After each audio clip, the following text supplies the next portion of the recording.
and gentlemen, boys and girls, children of all ages, the Turnbuckle Tavern proudly presents to you Shot of Nostalgia! I'm the one and only good old Mike Belcaster with the... I have to be the badass ACEFIELD Retro live from the No Cell Studios. What's going on, man? Happy Freaky Friday. It's time to get into WWF 1998. Full of dude love, full of Stone Cold, full of a lot of Gerald Briscoe and Pat Patterson. But I have to say, happy to be here again on a Friday with you. This is our 50th episode. Wow, it's gone by so like swimmingly, so smooth. Like I feel like we just started this journey. I feel like we're still in WCW land, but we are here live in 1998 WWF, and I'm here for the ride, brother. Yeah, and we're gonna be reviewing 3 Raws today. So as you guys saw, Unforgiven 1998 was the first one on the docket yet last week, but we're gonna be reviewing 3 Raws as we start the build towards Over the Edge 1998. So we have the May 4th, May 11th. And lastly, the May 18th Raw to review. And like I said before, it is filled with Stone Cold and Vince stuff, Kane and Undertaker, Briscoe and Patterson, a lot of Foley stuff. And there's a lot of, as we talked about off air, a lot of fodder in between, but that's what makes the Attitude Era the Attitude Era. Absolutely, man. Even the unforgettable stuff is still worth the watch. I'll tell you, like, there's some good shit in there, but I'm so happy. Like these Raws have been going by so great. Every week there just seems to be more and more shit developing and awesome storytelling happening, be it if it's Stone Cold and Vince and Dude Love, or Kane and Undertaker, or I mean Kai and Ty. Hey. Man, so before we get into it, I want to just give a quick shout out to Matt from Extra Cooler. Gave me this beer. I was able to hang out with them last weekend for our fantasy baseball draft. This is an Every Time I Die beer called Then We War. It is a Buffalo brewery called Thin Man Brewery, so shout out to them. It's not Sloop, not but sometimes we've got a vest out there a little bit, and here we are. I'm going to pop this open. This will be my beverage of choice, so I appreciate you, Matt, from Extra Cooler. You guys check out @Extra Cooler, and also follow Matt's in the cooler as well. So love those boys over there. What they're doing is WrestleMania 8 episode was chef's kiss.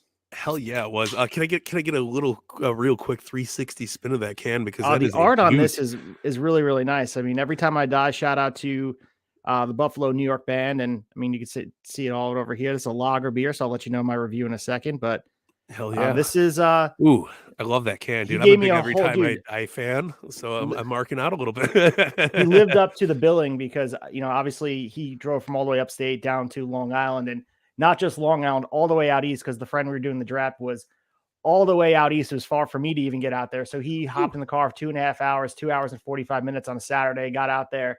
And he brought a whole cooler of beer, a lot of Sloop. I got to try all the different Sloops. The Juice Bomb was my favorite by far.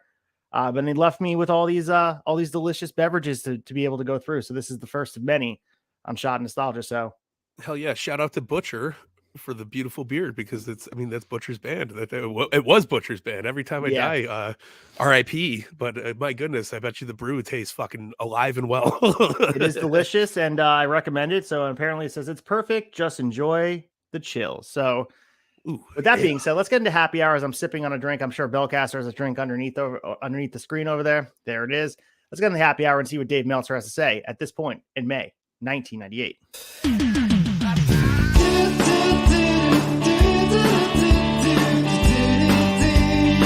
Happy hour.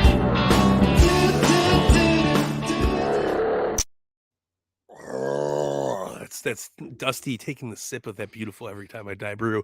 It is a warrior cry for the Rhodes family as we approach the tribal chief battle, where maybe Roman Reigns will be a chief without a tribe, as he said so beautifully on Raw on Monday. But let's start with the leading story here in the newsletter, and you and I were talking off air about it.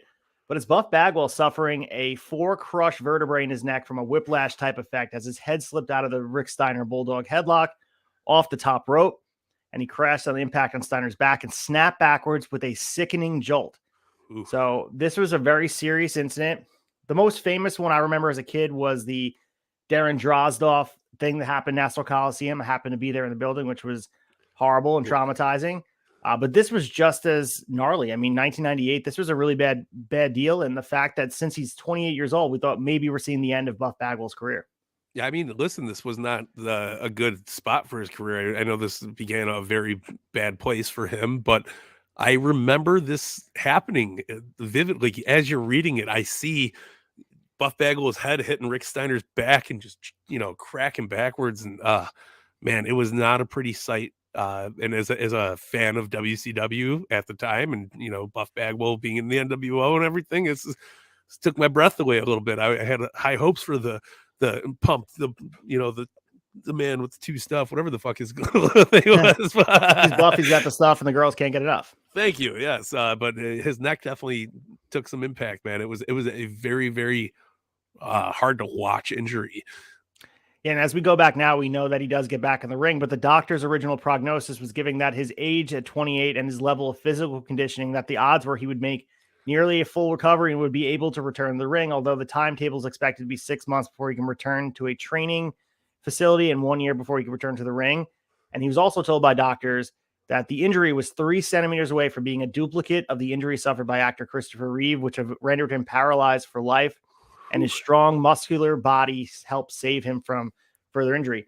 This reminds me, and obviously Lesnar didn't break his neck, but when he botched the shooting star WrestleMania 19 and landed directly on his neck, somebody else probably would have died if they didn't have the boulder of shoulders that Brock Lesnar has supporting him. But crazy shit. Yeah, no, and listen, it's one thing wrestlers treat their neck muscles very, very, like they take care of it. I'm sure you've seen guys rolling around on their heads, spinning around, just trying to build up the trap muscles more. It's very important for what you're doing out there. And if Buff did not have his beautiful physique as he did, I'm sure this would have been way worse than it was. And I think we're all a little grateful that it didn't paralyze him, because man, that would have been a bummer.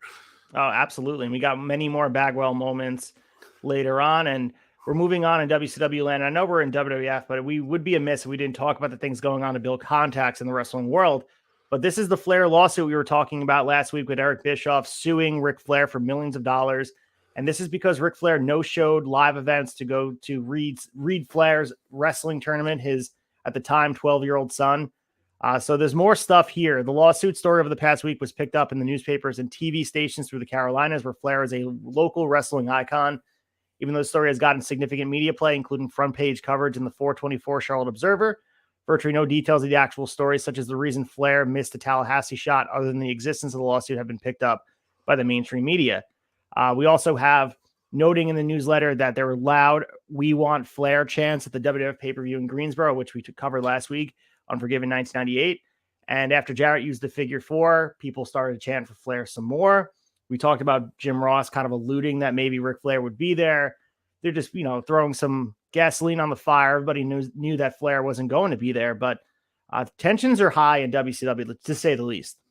Yeah, no, it's the reins are falling apart over there, and you're slowly starting to see the impact of it, what's going on. And this is definitely one of the first, loose strings in the hoodie that causes the downfall, man.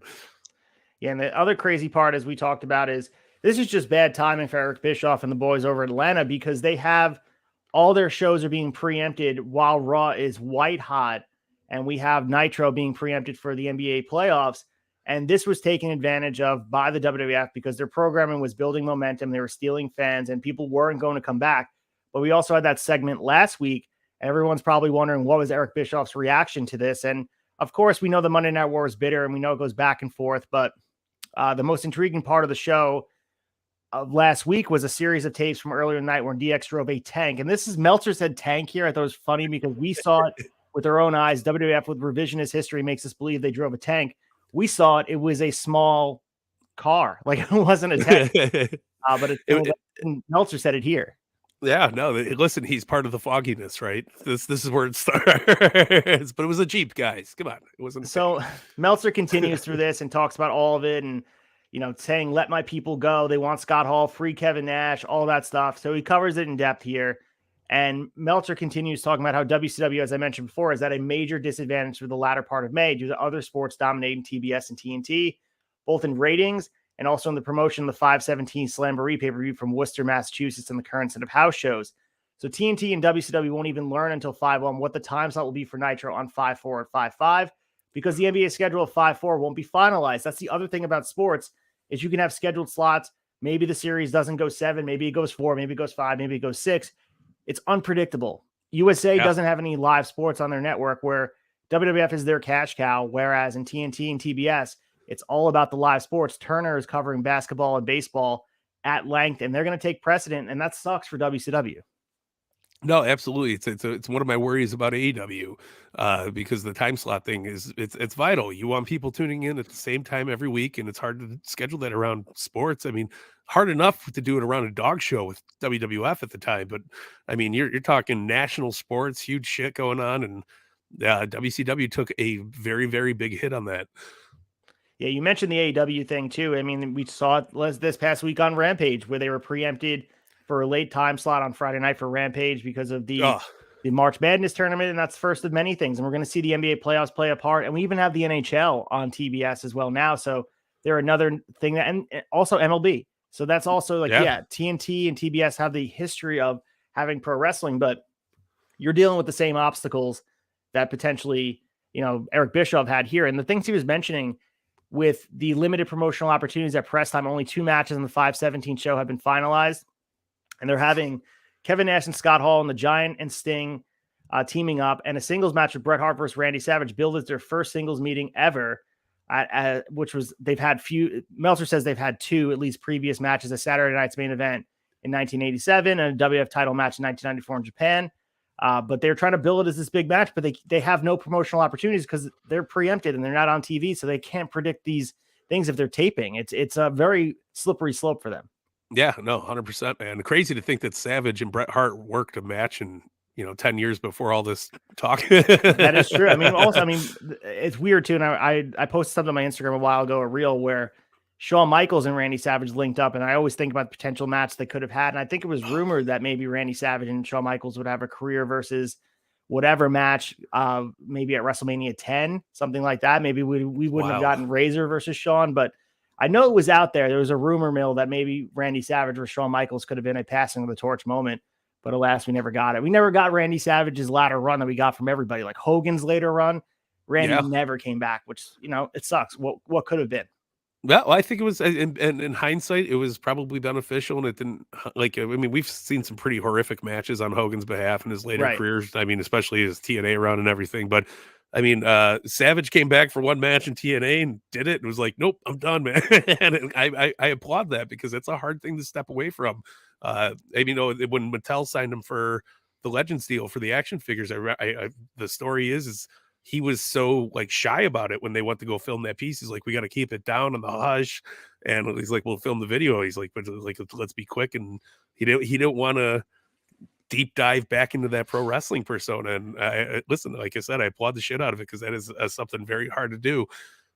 Yeah, I would have really enjoyed having him have a later run, not so much for the wrestling, but for getting the flowers. I don't think he truly got his flowers from the WWF, WWE fans after his absence in 1994. He never really came back to the fold. Obviously, we got him in the Hall of Fame and all that, but it just feels like it's empty where everybody else gets their coming back moment, and he never got it, which, even Ultimate Warrior got something. After all the turmoil and the hostility, he got a moment, and we never really got that with Randy Savage, which, it sucks. I mean, we talked about this on Wrestling Tonight with Great Muta getting his flowers and getting to feel the appreciation from fans. And I would hope Randy felt that from the fans leading up, after the fact, every time you go to an autograph signing or anytime anyone ran into him. But I just don't know if he ever got that official moment, just like the farewell tour. He was booted out of WWF as an announcer. They said he was too old. I don't know. It sucks because he's one of the best to ever do it. Yeah, no, I tell everybody who's watching this right now, after we wrap up, go look up rather the WWE All-Stars video with the Macho Man announcement or his Mattel video, and tell me you didn't get goosebumps and wanted that one more moment. Because once you hear that, ooh, yeah, goosebumps everywhere, man. It's a shame. So we also had the Wall Street Journal covering wrestling, and this has been a big thing that we've been covering throughout the Attitude Era, where these media sources, such as newspapers, are playing a large part and getting some traction, especially that wrestling is in the news in a lot of negative ways. But the Wall Street Journal piece that was released prior to this week was a positive as it positioned pro wrestling as one of Eric Bischoff's most successful market employees, as being a hot item on college campuses, thus removing someone that's tarnished as a fake sport designed as trashy entertainment to people of lower social economical standing. And the article, similar to the advertising age piece, recently noted that advertising at heavyweights such as Sony, MCI, Coca-Cola, and Gillette are either advertising or getting into advertising on pro wrestling shows. You and I covered at length the Slim Jim relationship with WCW and how huge it was for not only Randy, but also for WCW. And also we look at Raw, SmackDown now with all these very reputable advertisements. It's not just JVC Kaboom Box anymore. It's real tangible businesses that want to be involved in the product. And that wasn't the case in 1998.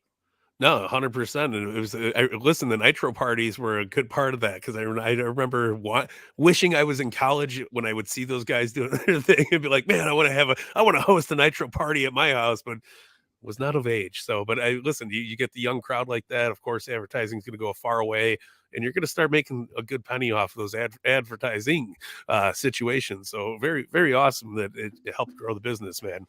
And we also had Dory Funk holding another training camp this week with Solofa Fatu is apparently going to be returning. It's the Samoan Gang with Samu in 1998, which I thought was a nice bloodline connection here.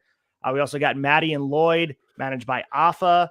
We also have Mick Tierney, the Irish Assassin from California. And we mentioned him before, Old Earthquake, John Tenta. He's going to be wrestling as a masked wrestler to feud with Austin. Paul Silva, the 7'3", 485-pound former basketball player from Brazil, who was a long way from being ready to wrestle, but can bench 400 pounds, which is amazing for someone with such long arms. And Vic Grimes, Sean Stasiak. Two guys I note here, they're right next to each other in the list. John Tenta, Paul Silva. They both wind up being part of the Oddities later this year. And we never quite see John Tenta as the big bad against Stone Cold. But what could have been, man, John Tenta, one of my biggest, maybe this is just nostalgia blinding me, but John Tenta was one of my favorites, especially that Hogan feud.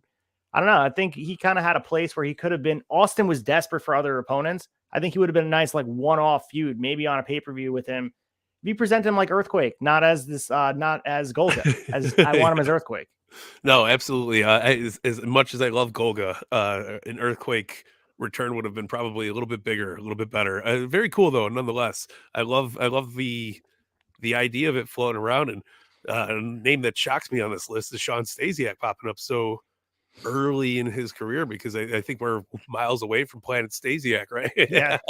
Well, I don't know if it's that far yet, but I think it's like 2 years or so. And yeah, he comes from a lineage of wrestling. So these Dory Funk training camps are so amazing to me because, like we mentioned before in episodes past, the Performance Center didn't exist. They didn't have these outlets to, bake up these wrestlers and have them hand delivered to your main roster. They had to figure out a way to mold these guys, get them ready to be in the ring. And you have specimens like Paul Silva, 7'3", 485 pounds. You're like, damn, that guy would be an attraction. But if he can't work, he can't work. You have to have someone to teach them. That's what's so important about the Performance Center. It's an investment over the long haul. And the same thing here. Dory Funk was doing the same exact job that the Performance Center does now. 100%.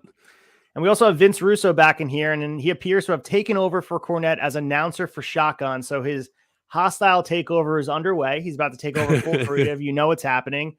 And he says, don't know if it's related or not, but Dennis Brent was hired to run the magazine, which was what Russo was doing. Brent's wife, Lynn, worked as a PR assistant for WCW, and she resigned this week. Brent has been friends with Jim Ross dating back to Mid-South, blah, blah, blah. This is just making way for Vince Russo to get his hands involved in creative and having all of the control. And it starts as he does the magazine. He's doing the dirt sheets. He's being on character as Vic Venom. He's now doing the announcing for Shotgun. And all of a sudden, his responsibilities under the magazine no longer existing. And now he has almost full opportunity to do it. You want raw? I'll get downright nasty. We're right there, the Jim Cornette feud. It's fuming. If you guys go watch any of those videos, this is where it stems from. And as Jim Cornette says in every interview he does, he says his lasting goal is to outlive Vince Russo so he can piss on his grave. That's something he always says. So kayfabe, brother. I don't know if I think they legit hate each other. I don't know if you could fake that, but yeah, no, probably not. Let's go to the May 11th, 1998 newsletter, and we have that showdown at the Egg in Tokyo Dome 5-1. We'll talk about reuniting the WWF roster with the New Japan, All Japan roster, and it was only Vader who came over from the WWF. And Meltzer said he didn't disappoint in his first match in All Japan rings. Vader teamed with Hansen in a semifinal match against Kobashi and Johnny Ace, 22 minutes and 12 seconds. And what was said to have been, and I quote, a shit match when Vader accidentally clocked Hansen and Kobashi and pinned Hansen with a small package. So He wrote shit match, but I took it as like obviously didn't disappoint. He said he gave it 4 stars. So maybe it's just like one of those things Meltzer saying shit as in a good thing. I don't know, like because it was a good match according to him. I didn't watch it myself, but weird adjective to describe a good match. Snug and stiff. I know Hanson and Vader have long term beautiful feud, so I couldn't expect anything less than 4 stars. Damn. Do you think that maybe he meant it was a typo? Because obviously this is translated from when he originally typed it up on a typewriter. Do you think it meant to say stiff match? Because when in the newsletter it said shit match, it should say stiff match. I don't know. Maybe, or he was trying to say that like this match was the shit because that was the '90s lingo, right? Like this was the shit. So I don't know, man. Hopefully it was in a positive light. Well, dude, 4 stars. I mean, that's a high Meltzer rating for an All Japan match. That's a tag match at least. So yeah, especially with you saying it's a shit ending. So maybe it was just maybe we decoded it wrong here in 2023. I don't know. There's lost translation. Some intern with the Wrestling Observer was typing it up. Maybe they wrote the wrong adjective. But anyway, we also had the Vader appearance, but obviously they want to talk about this with All Japan. Giant Baba downplayed his performance, him being Vader. After the show, talking to reporters, Baba said he thought Vader's performance was so-so, politically making sure in Baba's own pecking order he would be rated below the company's regular foreigners like Steve Williams. And I think this is just part of par for the negotiation course. You don't want to say he was amazing because you always want to have the one up, like, oh, he could have been better. Maybe you'll send someone better next time. Yeah. Interesting. And then this is the complication that gets brought into these Forbidden Door shows, which is makes me appreciate what Tony Khan's been able to do with New Japan Pro Wrestling. It's a challenging thing to have these promoters and guys that are in charge of these larger than life characters to have them stand the test of time. And I'm sure All Japan wasn't happy to get Vader, who's being booked like absolute shit in WWF. That's the only guy they got. And Vader is this All Japan legend, but there's no denying from Giant Baba's end, like he's not an attraction than he was when we gave him to you guys. Not gave him, when he left us to go to you and he went to the States and you guys turned him into this mid-carder who's worse than a mid-carder. Like, let's be honest, Vader at this point is at the tail end of his career, and it's a shame. No, 100%. He's a far cry away from the Mastodon Vader that we belovedly loved in WCW in Japan. So we also had A&E, and this is interesting too because we see a lot of this happening today with the biographies of wrestlers. There was a special on A&E on 426 called The Unreal Story of Professional Wrestling. It aired, like I said, on 426, and Meltzer said it's probably been one of the most interesting topics of discussion in a long time, largely because of the so many divergent viewpoints of the show. Meltzer continues, despite some backwards thinking that pro wrestling and the A&E audience weren't conducive to one another, the show drew a 2.5 rating on its first run, and it's the 5th highest rated show on A&E all year. There were some mixed things in here about missing history, and this is the same conversation we had even when they did the Meltzer.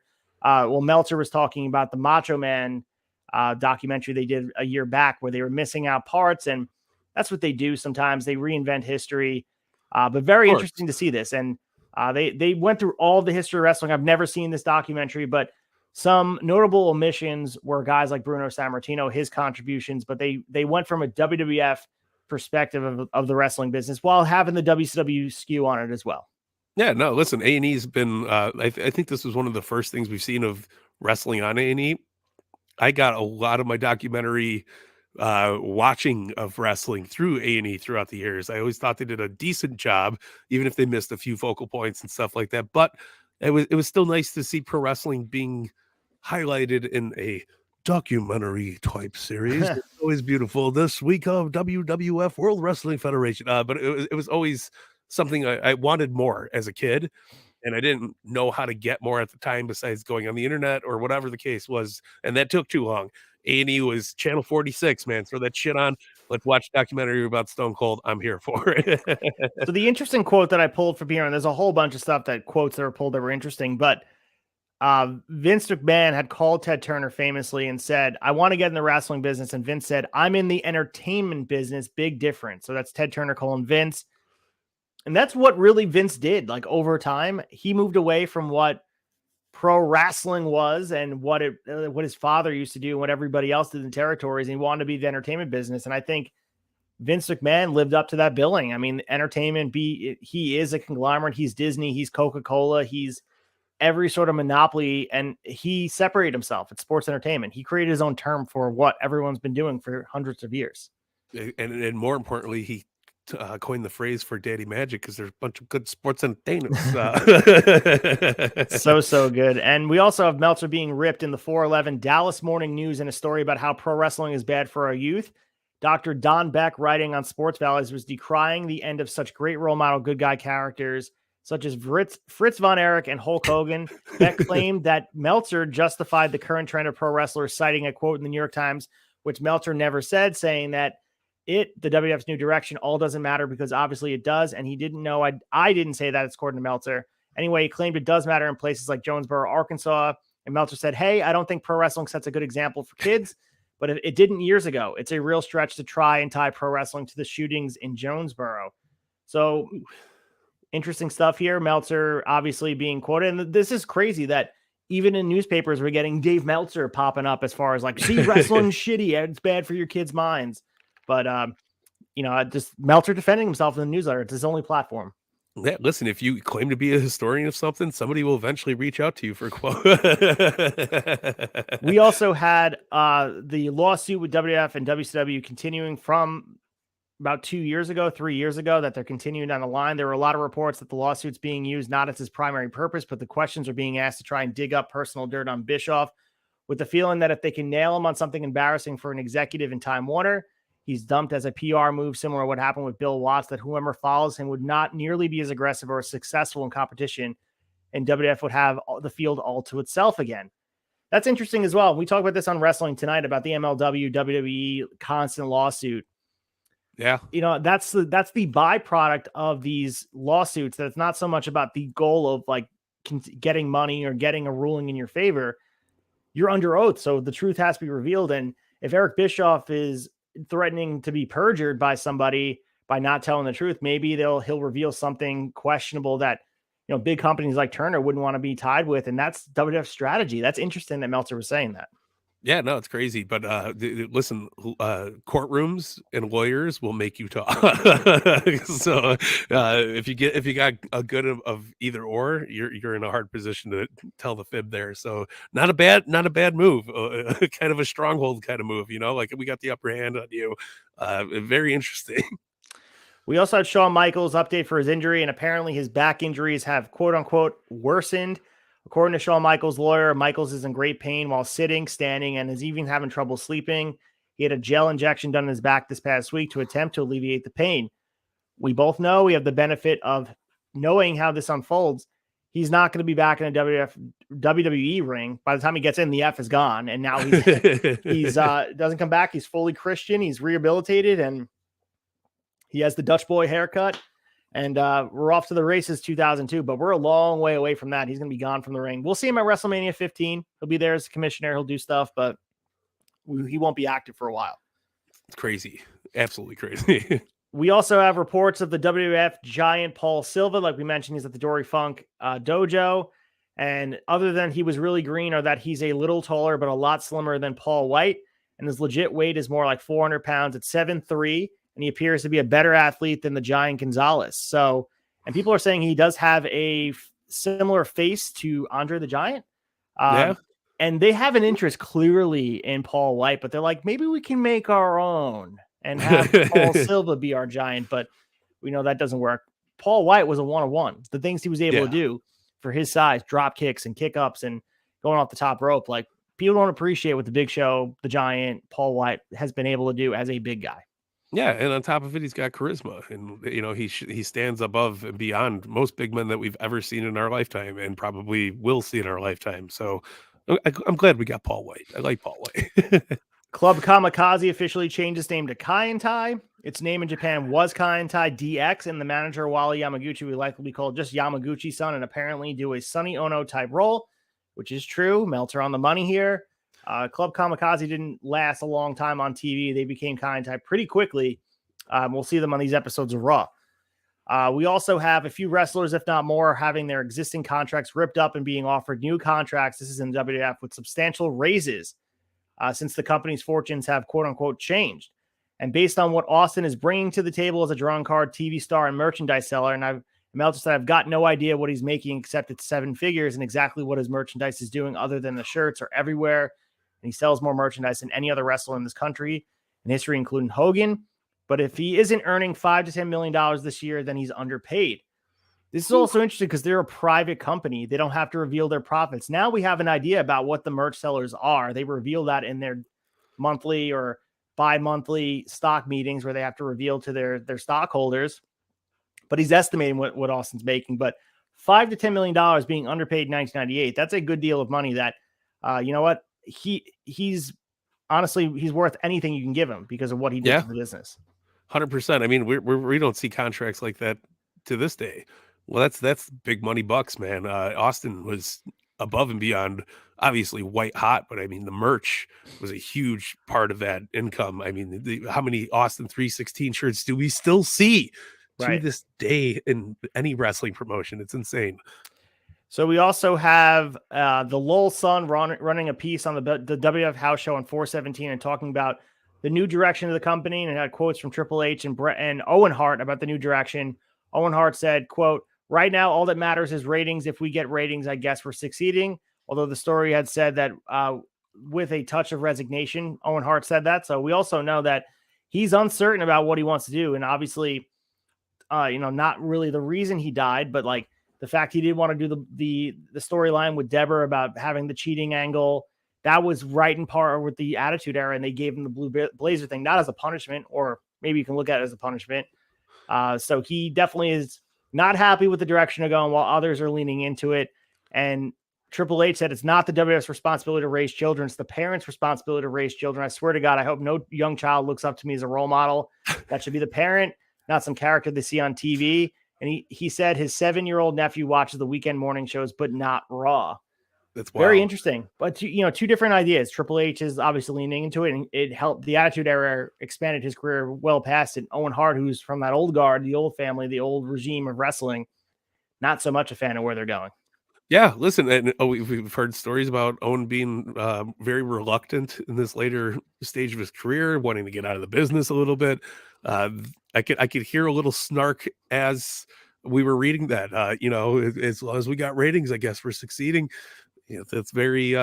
It sounds very Owen. Oh yeah. So we go to the May 18th, 1998 newsletter, and Meltzer says the ante was up once again in a clever, if a little mistimed interview by Eric Bischoff. And Meltzer says, but in the end, even though this WWF WCW feud is a shoot, spare me any sob stories about right and wrong. And Meltzer continues, yes, the battles on air between WWF and WCW are childish, but to dismiss them for the reason is to ignore the primary background, television ratings. If you don't think childish battles are the way to go to draw ratings and drew more enthusiastic fans, then you don't understand the first thing about wrestling or TV today. Better yet, tune in to Phil Donahue this afternoon instead of Jerry Springer. Oh, you mean he isn't on anymore? So Meltzer's recognizing this is what both sides are doing. They're trying their best to outsmart, outwit, and really out-edge each other. And that's the crazy part is, man, I mean, it's all part of the game at this point. Everyone's in war zone. 100%. We need a Phil Donahue drop now. Absolutely. So fun. Honestly, I had to look up Phil Donahue. It's before my time, I guess. I only knew Jerry Springer, but I guess that's, Phil Donahue brain. It's not just Fed brain. You got Jerry Springer brain. Jerry Springer brain, brother.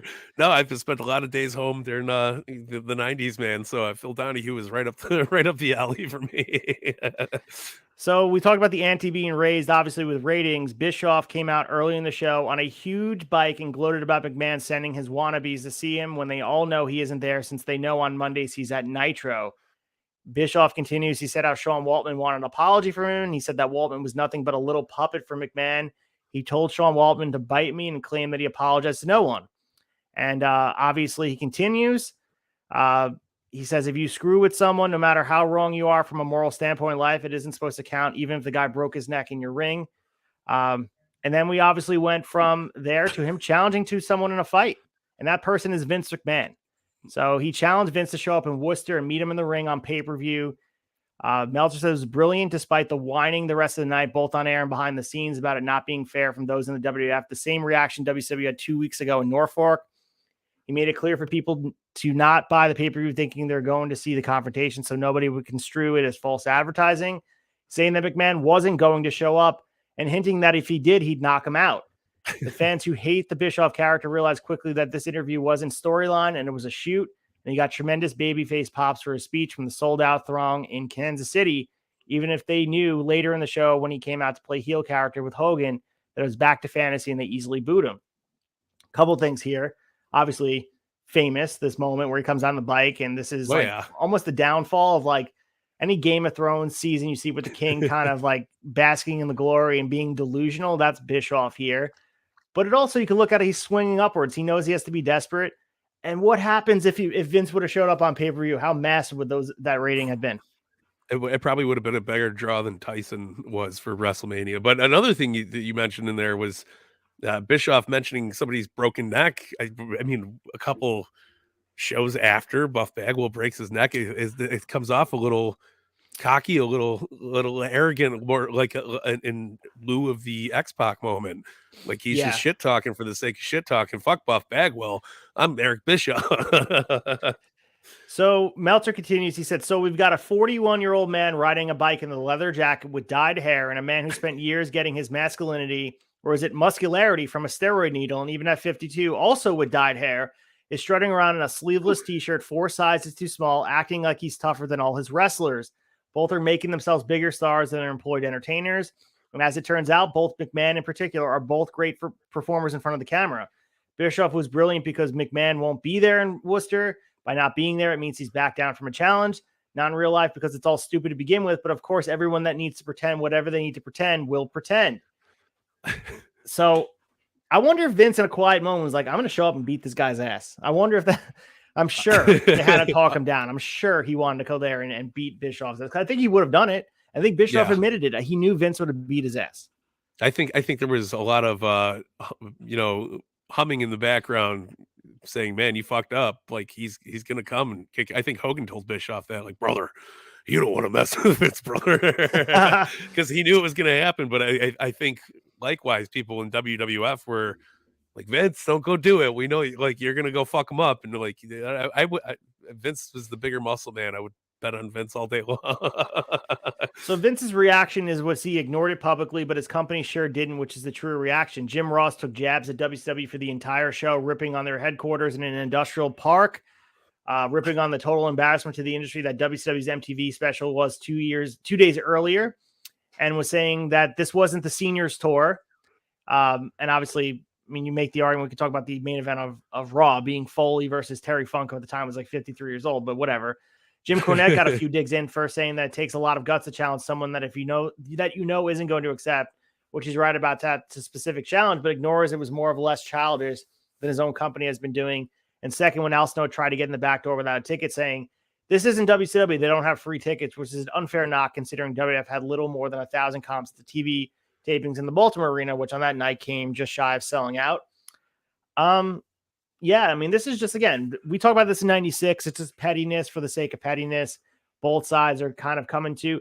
And at this point, Bischoff is desperate. Like when we were covering 1996, he was on the upward swing. Everything was great. NWO was flourishing. They just turned Hogan heel while WWF was trying to get their feet under them. Now the tables have completely turned, and they never completely turn the other way. Maybe there's a chance in Bischoff's mind he can turn it around by things like this, but it never quite gets there. And this is Vince riding off to the sunset with victory after victory. Absolutely, man. So we also have the history of stuff like this about other people that have challenged to fights. And Meltzer says, remember not all that many years ago when Luthez got the UWFI guys and the reporters to go to New Japan headquarters and embarrass them in a grandstand challenge, because in a real fight, Takada could take out Shono. Ultimately, how did that fight with New Japan and UWFI end? The same way as Lawler and Savage when they were in their promotional war in Tennessee, and everyone else dating back to the final shooting match in history, which was anything but, where Strangler Lewis finally put over Jim Londas. The guy who wins every time in this game when it comes to the final shooting match is the guy who can still sign the checks when the other side's checkbook taps out. I mean, prophetic words by Meltzer there.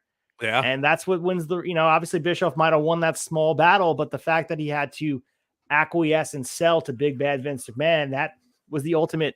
I won. I came out on top. 100%, man.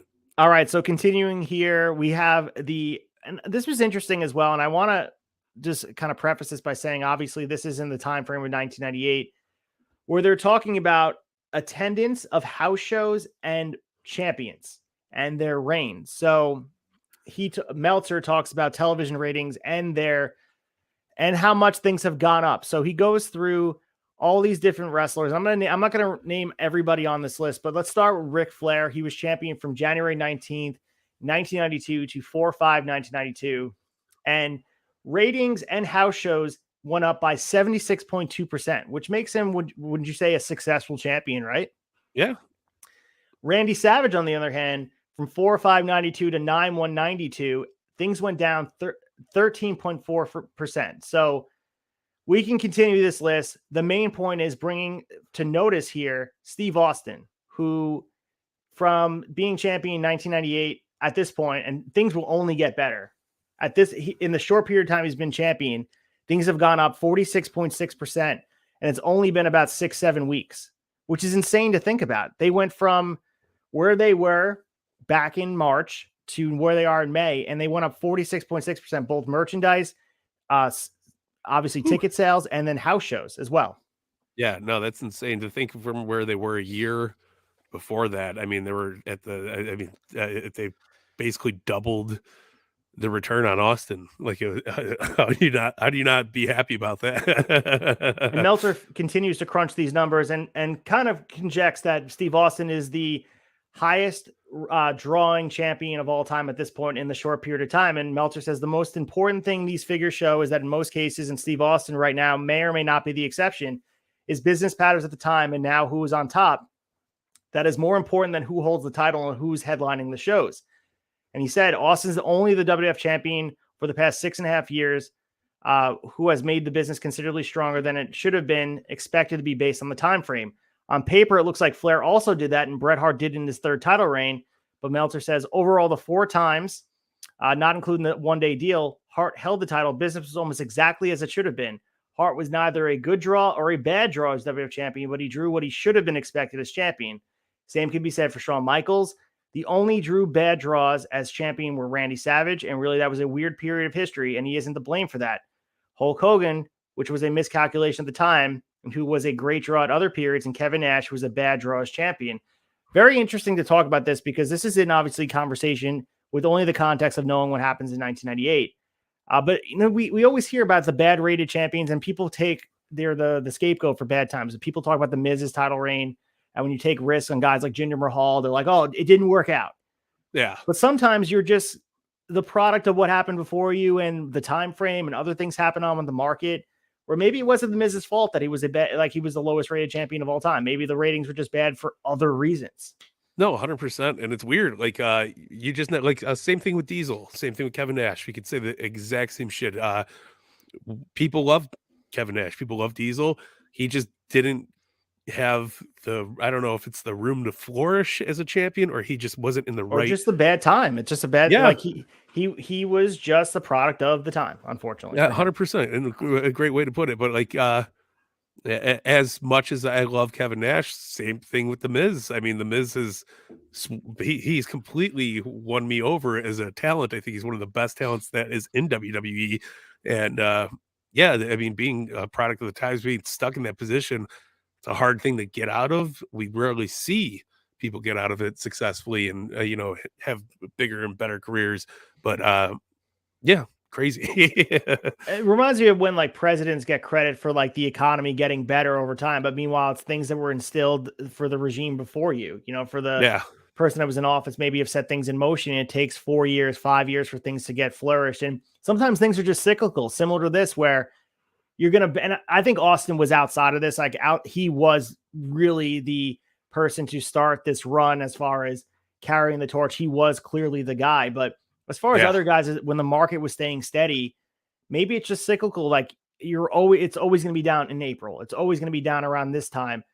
Like other things have to be taken into consideration. What other entertainment's out there? Like obviously the NBA playoffs are out there, and Austin be damned goes past it. So that's a different story. But for Kevin Nash being champion, I'm sure as Diesel, the WWF wasn't a hot product, and it's not just his fault. It wasn't him as champion making people not tune in. It was the fact that you're booking like shit, and it was childish, and it was campy. It was cartoony. That was probably the issue, not so much Diesel as your champ. Yeah, it's a very, very excellent point to be talked about, man. 100%. So as we finish up this over here, we have X-Pac expected to be in the ring in June, and he's going to probably have a prominent role at the King of the Ring pay-per-view. And finally, we had Austin appearing on TSN's Off the Record on 5/5. And then Meltzer mentions Austin was the single most requested guest ever for the show. And the show was one of the highest rated in the history of the show. Actually, that would make wrestling shows the 3 highest rated ever, since the previous high was Bret Hart, just before Survivor Series. And the second highest would have been Vince McMahon with Michael Landsberg, who hosts the show. Meltzer says he's an awesome interviewer and he works with the guests. And if he knows better, he's very clear about not letting them get away with any bullshit. So that's the newsletter here. Interesting to see wrestling again in the focus of the media, because wrestling where it was 2 years ago, 1996, this would be crazy to think about anybody else being on a TSN Off the Record sport interview show. No, 100%. And I mean, it just shows you the growth of wrestling in general in this time frame. I mean, 1997, it was gloom and doom. I mean, WCW was picking up, obviously. But I mean, this is where it is as hot as it gets. And for them to snag a guest as Stone Cold Steve Austin, you're only getting more ratings. When wrestling can benefit the bigger network by having one of their people on, that shows you where the business was. 100%. And let's go snag a little bit of getting our fix, and let's talk about Monday Night Raw from 5/4/98 from the Richmond Coliseum. Get your fix.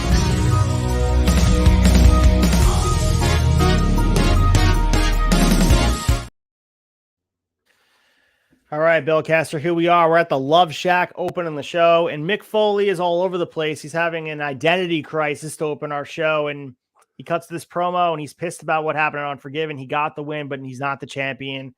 He wants to give up his Dude Love persona for good. We think we're going to see a face turn from Foley, but what I found most interesting before we get into like the logistics of what it was being said and what happens here, Foley was getting booed vehemently. And I guess this is a commentary about what's been going on. Obviously, everyone loves Austin, and he's public enemy number 1 who's feuding with Austin. But there wasn't even like a glimmer of any like mixed reaction. It was full on boo when that Dude Love music hit.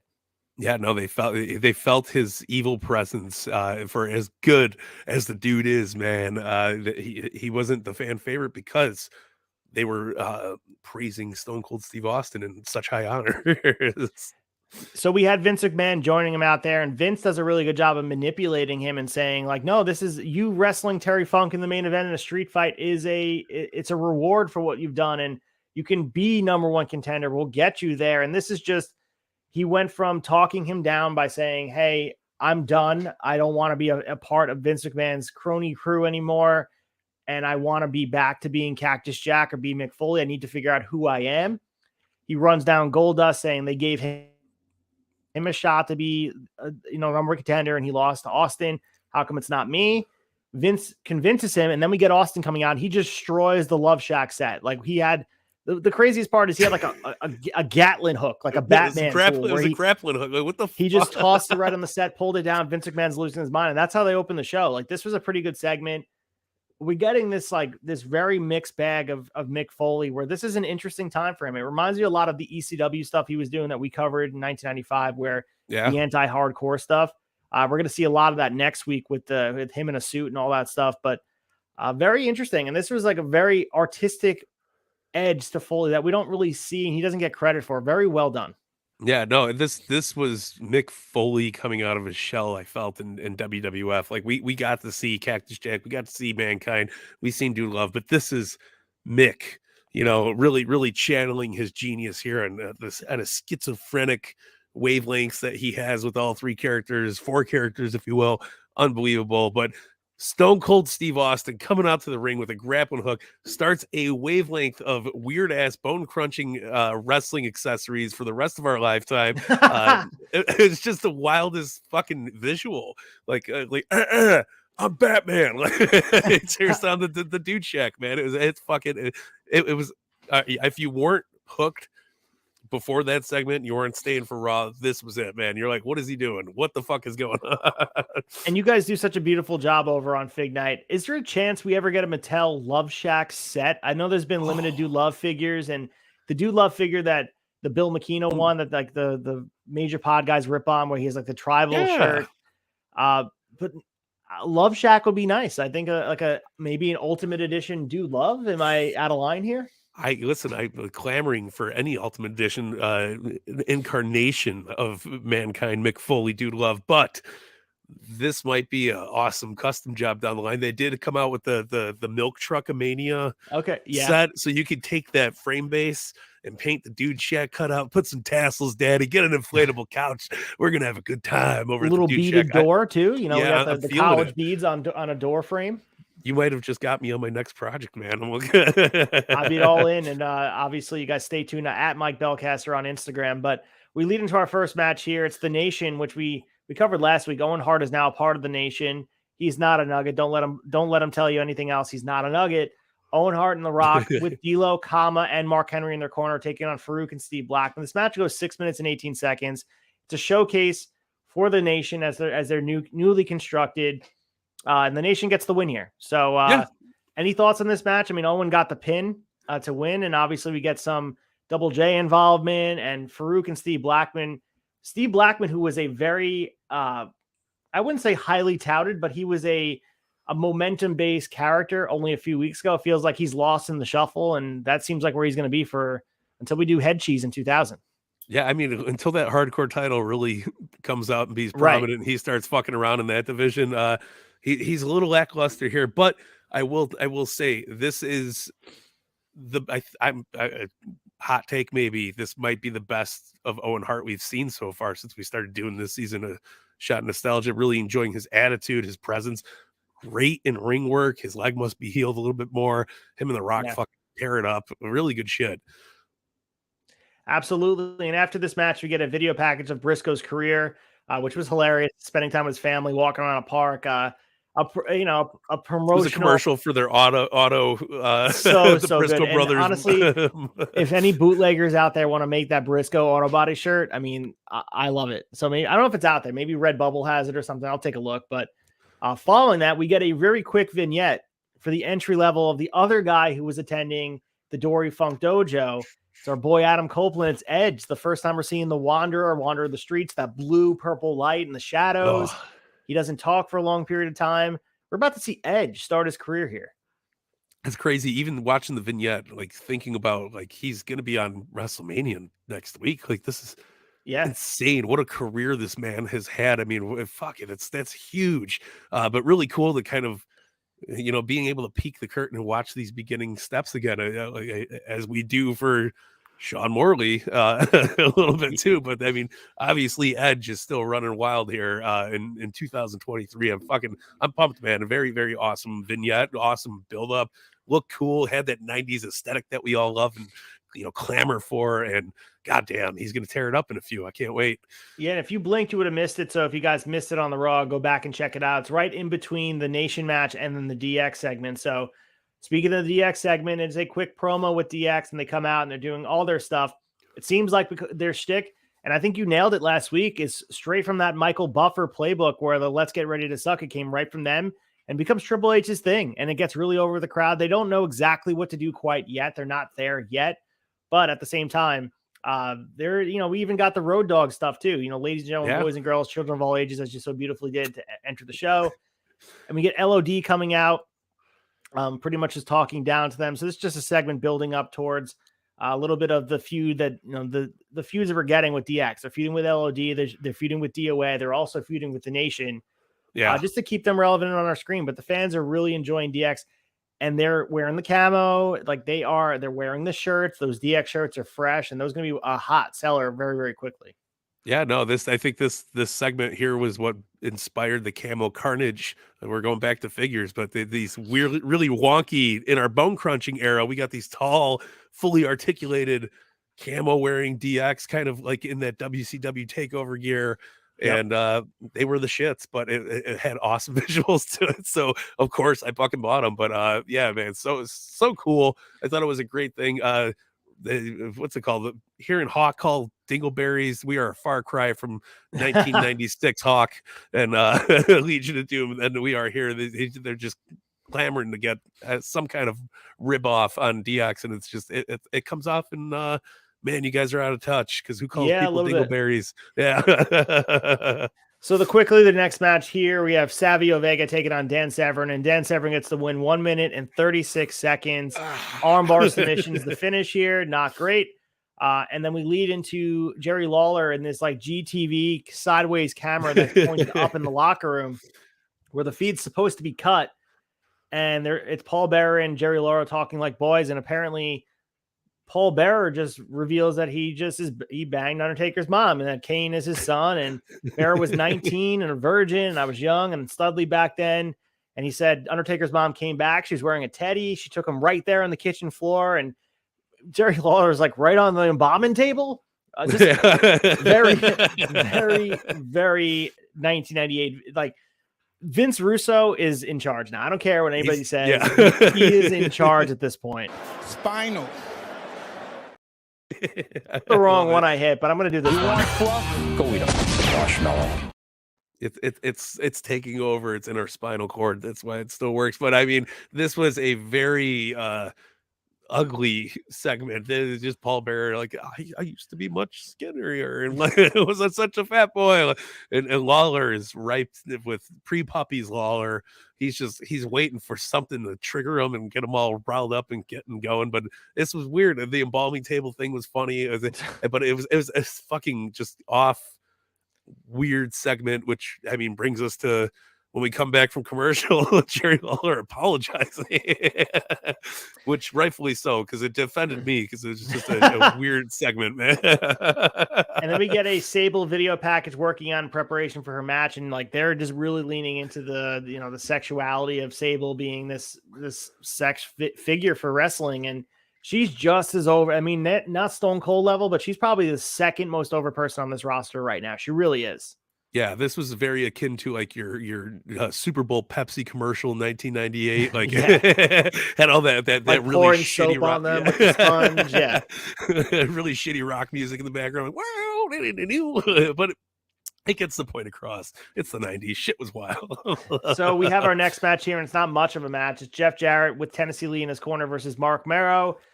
It doesn't get off the ground. We got Jarrett doing the strut, and Steve Blackman runs in and just beats the shit out of him. And then they go right to commercial following. So we never get the match with Mark Marrow. Nobody in the segment gets off the ground. Yeah. Spoiler alert. That's true. Wild. We have this wild match over here next. It's DX, which is obviously the team of Billy Gunn, Road Dogg, Triple H, and China, with X-Pac in their corner, taking on the Disciples Apocalypse, which is April and Skull, LOD 2000, Road Warrior Animal, and Road Warrior Hawk, with Sonny in their corner. So lead us through this match. Tell us what happens. This was pretty eventful. 11 minutes strong, even 11 minutes, if my calculations are correct. It was very eventful, but it was also the giant clusterfuck, because how can it not be with all these people in the ring? They're kicking people out left and right. Nobody knows what the fuck's going on. Good stepping stone for Degeneration X and LOD, kind of getting a little bit out of that segment. But again, DOA, man, is DOA for me. I just don't give a shit. But listen, it was good back and forth. We weren't we promised this is the X-Pac. X-Pac was going to be in action tonight, but he's not in action because they're doing this. So the intergender clusterfuck championship match. It sounds like something Tony Khan's calling for the next Battle of the Bell. But listen, it wasn't bad. It was a lot of good in-ring action, and we got a count out. So if you want to know how big of a clusterfuck it was, we got a count out in 11 minutes. Yeah, like you mentioned, there was some good stuff in here with Road Dogg, and the chemistry with DX is evident here. They enjoy working together, but at the end of the day, I think 8-Ball and Skull really have no place on this roster. And then LOD 2000, as we mentioned before, out of touch. They feel like they don't know what to do with LOD, because their bread and butter of what they did best was to squash teams. And then when they have to give and take in a feud, it doesn't feel as meaningful. And maybe that's it, or the booking becomes really crazy. And like we talk about Ric Flair's booking in WCW because of him being older, maybe that's the same case here, where like Vince Russo didn't see the value, or the creative team at large didn't see the value of these two legends, because they get booked, let's be honest, in a very negative light. Yeah, no, absolutely. And it's almost sad to watch, because it's such a shame. They were such a talented group, and we are obviously on the tail end of the LOD run, but goddamn, man, give him a break. Speaking of not great, we have Goldust and Kane with Paul Bearer in their corner. This is a no contest, 1 minute and 52 seconds. Kane pretty much no sells everything Goldust throws his way. Goldust gets thrown to the floor, and he gets continued to be beat up by Kane. He's rolled back of the ring. Kane then comes in the ring, kicks Goldust in the back of the head, and here we get Undertaker running down really fast, because like obviously we heard everything that he heard about Undertaker's mom, so they were like putting some urgency in Taker, which is interesting to see. Compare him to getting to the ring in WrestleMania and taking about 7 minutes to get to the ring with the fog. And sprinting here, Kane comes out, and Undertaker will not let up after Bearer, and then Undertaker bashes Kane's hand against the steps, which is the burnt hand that he got burnt at their Inferno match.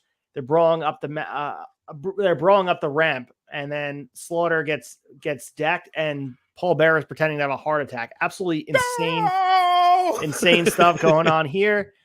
Just angle advancement for Taker and Kane. And I'll be honest with you, a lot of this Taker Kane stuff, I either blacked out of my brain, didn't think about it. Nobody talks about this, what happened with Kane and Taker with the minutia of the mom stuff. Like this stuff doesn't age well. It really doesn't. It's Katie Vick level. No one talks about it. No, absolutely. But I mean, it established one of the best characters in pro wrestling and one of the okay characters in pro wrestling, which is Kane. But I mean, it's it's weird, right? Like a very off-putting, but very dark, deep, grim shit. This is definitely Vince Russo booking. Like, bro, you're gonna go out there, you're gonna say you banged Taker's mom tonight. And Paul Bear's like, well, I don't know about that. No, listen, bro, you did it on the kitchen floor of the moratorium. It's great shit, pal. You want the dirt? Guess who's got the shovel? Fuck. Oh my Literally. God. So we get a video package building up Foley and Funk, which I'm looking forward to personally, and we're going to have a good time covering it. And we get Val Venus vignette where he's in the trees and he calls himself the Soldier of Love. And yeah, Jenna Jameson rises up. Looks like she's, her hair's everywhere. You can deduce what was going on. And then we get Stone Cold. A huge pop. Stone Cold comes out and he's drinking beer. He has a whole tray of beer in this like plastic container, and he joins JR and Lawler at the desk. He's pounding a beer, and he said, I'm not sharing with you guys at all. Lawler was saying that Dude Love should be champion, and Stone Cold's ready to beat his ass. Awesome. Yeah, very, very good. This was great, and a good way to like kind of add almost a lost art in wrestling is having the champion talking shit the entire match on commentary. Yeah. And we don't see it enough. This would be akin to MJF going out there, fuck Jungle Boy and Darbs, these stupid idiots. Like, I'm having pickles. You guys can't have any. I would be fucking so here for it. But awesome stuff. Really good. Love the microphone cutting out on Austin into the match. And like the announcer's playing so dumb. He grabs Lawler's headset. He's like, shut up, puts it on. And there's like sound effects you never hear on commentary, just but it takes away from the match too, because you're so focused on Austin doing all the shenanigans at ringside. Like this could have been a top tier match anywhere. Not that it wasn't, it was still fantastic, but goddamn, I was zoned in on Austin's what's he gonna do now. So as we mentioned before, the main event of tonight would be Mick Foley and Terry Funk in a no holds barred falls count anywhere match. Pat Patterson's the guest referee. This match goes 16 minutes and 32 seconds for a TV match, getting that amount of time. They go all over the arena, which was a lot of fun. And we, some of the highlights here, obviously they're in the back. We get food vendors involved. Mick Foley actually beats up the food vendor. We get food and stuff flying around. Funk climbed up into the crowd and he tells the crowd to back up, and he moonsaults into everybody. I think he kicks a guy in the head. Everybody's everywhere. Fans are on the floor, and then Foley gets up, pile drives them through a table, and then they get back into the, back to the back, and they're slamming each other into the walls, basically everything in between. Dude, like this is awesome. And I understand Foley's a heel and Terry Funk is being booked in between mid-card tag team guy. He's a veteran. They utilize him perfectly here. And I'm not sure how this resonated with fans at the time, because I remember watching this, but like, I don't know. I remember Terry Funk. I didn't get it quite yet because he was older. He was a veteran, and the way they presented him, he was always Chainsaw Charlie. And the fact that he came out as Terry Funk, it was definitely, as a 9-year-old, I didn't get it, but watching this now, knowing the relationship between the two of them and then their impact in wrestling, how much it really means for them to have the spotlight on Monday Night Raw with all these people watching and all the things they were able to do, highlighting a style of wrestling that had no place in WWF only about a year ago. Like, we see highlights of the Attitude in 1997, but this is like straight from ECW. This match that they could have had was with, more production value, with a little bit more polish, but this essentially was Funk versus Foley in ECW anywhere in the country. 100%. And I feel like this was a very important stepping stone into what the hardcore division turns out to be, right? Like, we get a lot of brawling outside. This is Attitude Era chaotic fucking wrestling, and it was done so well. Foley is a master of the art. Obviously, Terry Funk is. This was great. 100% fantastic. So Foley gets the win here, and he is now number one contender for the championship. So we saw the finish with the obviously weapons involved, the pile driver on the chair. Foley's not done after the match, and he rams Funk's head into the chair a few times. Austin's pumped about it. He's on commentary making all the comments about it. And then Austin gets the ring, tosses his beer at Foley, and Mick puts Patterson in the claw. So we think we're getting a face turn from Foley. He and Austin are jawing at each other. Patterson has a chair, and then Austin kicks and stuns him. Foley and Austin share the mutual respect again, looking like we're going to get Cactus Jack, Mick Foley, maybe Mankind back. And Foley's leaving, and they cue Dude's music, and Vince comes out and they're dancing and Dude's outfit, and he and Mick hug. Vince is getting down, dancing. I mean, he looks like he's having the time of his life. And Austin grins, and like he's trying to. If you watch Austin, he breaks character because he's like he thinks it's hilarious that Vince is doing the knee dance, whatever that's called. The Charleston. I think it's the Charleston. I'll still call it the Charleston. That's what I was told it was. But I mean, at this point, dude, this was amazing. And what also I noticed is some of the stuff here, concussions be damned, like all the headshots. That's what Foley and Funk were about, and this was nonstop action. In this match, and Foley's getting that push he deserves. Like, even though it's done with this heel turn, and I'm sure it's bittersweet for fans that are watching. Like, oh, we would have liked Foley as Cactus Jack in the push, but now we're getting Dude love. Austin's great. I mean, the opening promo weaved in and out with Dude Love and Vince McMahon and Pat Patterson and Gerald Briscoe. WWF is not fucking around, dude. Like, they are firing on all cylinders, and they're pulling out the big guns every single night. And this was just a job well done. There's some shit in the middle of the car that we can get rid of, but the main stuff hit dead on the target. Oh, 100%. And this was, this wasn't the best Raw we've seen while we've been covering this, but this was probably one of the most solid Raws. I mean, overall, the segments that fell flat, they were quick, short. It wasn't over killing, it didn't take away from anything. Everything added to story. And we got to hear Paul Bearer talk about banging Taker's mom. So slap a 5-star sticker on this bad boy. So let's go to the 511 Raw from Baltimore, Maryland, the Baltimore Arena. And we go here, and this is Nitro is back to its regular time, going head to head with WWF. But there is a lot of havoc being wreaked on Nitro from the NBA playoffs. And this is hard because now Nitro has to kind of build up the fan base again on their end because WWF's on a roll. And we get Vince coming out to open the show. He's booed big time. And like you see his character developing over time. And he said, Austin will wrestle tonight in this very ring in a tag team match. He says that he wants to welcome a man who has made many sacrifices, and he's still the number one contender. And it's Dude Love. Mick Foley comes out wearing that suit, his hair slicked back. He puts on his glasses. He looks like a college professor. Very good stuff. Of course, we get Gerald Briscoe comes out. He's being revealed. He's going to be the guest timekeeper at Over the Edge. Pat Patterson will be the ring announcer and the guest referee. Like, we don't know who it's going to be. Vince is looking at the curtain. He goes to the back. Let me see where he is. He comes out wearing the shirt himself, and we're going to get Vince McMahon with, the ref, the sleeves ripped off. And obviously it's the size, whatever, as Meltzer said, 3 sizes too small. And Dude is pumped up. He thinks he's like shoe-in to become WWF champion. But, we know that's not going to happen Over the Edge. But really good opening segment that is just stacking the deck week after week for Stone Cold, and he has to overcome. Yeah, no, I love having Patterson and Briscoe involved in the Over the Limit match. Vince, this is the first time we get really jacked Vince. He did the arm behind Austin's back Vince match, but he didn't look so vascular, so Vince McMahon. So we're little starting pumpage really, action prior, he had one of those bands in the back, quick, get the veins pumping a little bit, brother. But yeah, you're starting to see it more and more, and this was awesome. I love Foley getting this is ECW Foley. This is him really turning into the anti-hero, like, oh, let me get the suit. I'm still gonna wear the sweats though and the gym shoes, but let me get the suit coat and the tie. But he sells the shit out of it, and I love it. Foley is a fucking brilliant, a very underrated character actor, and he's very overrated in that area. So this just shows you how awesome he is, but so damn good. Absolutely great.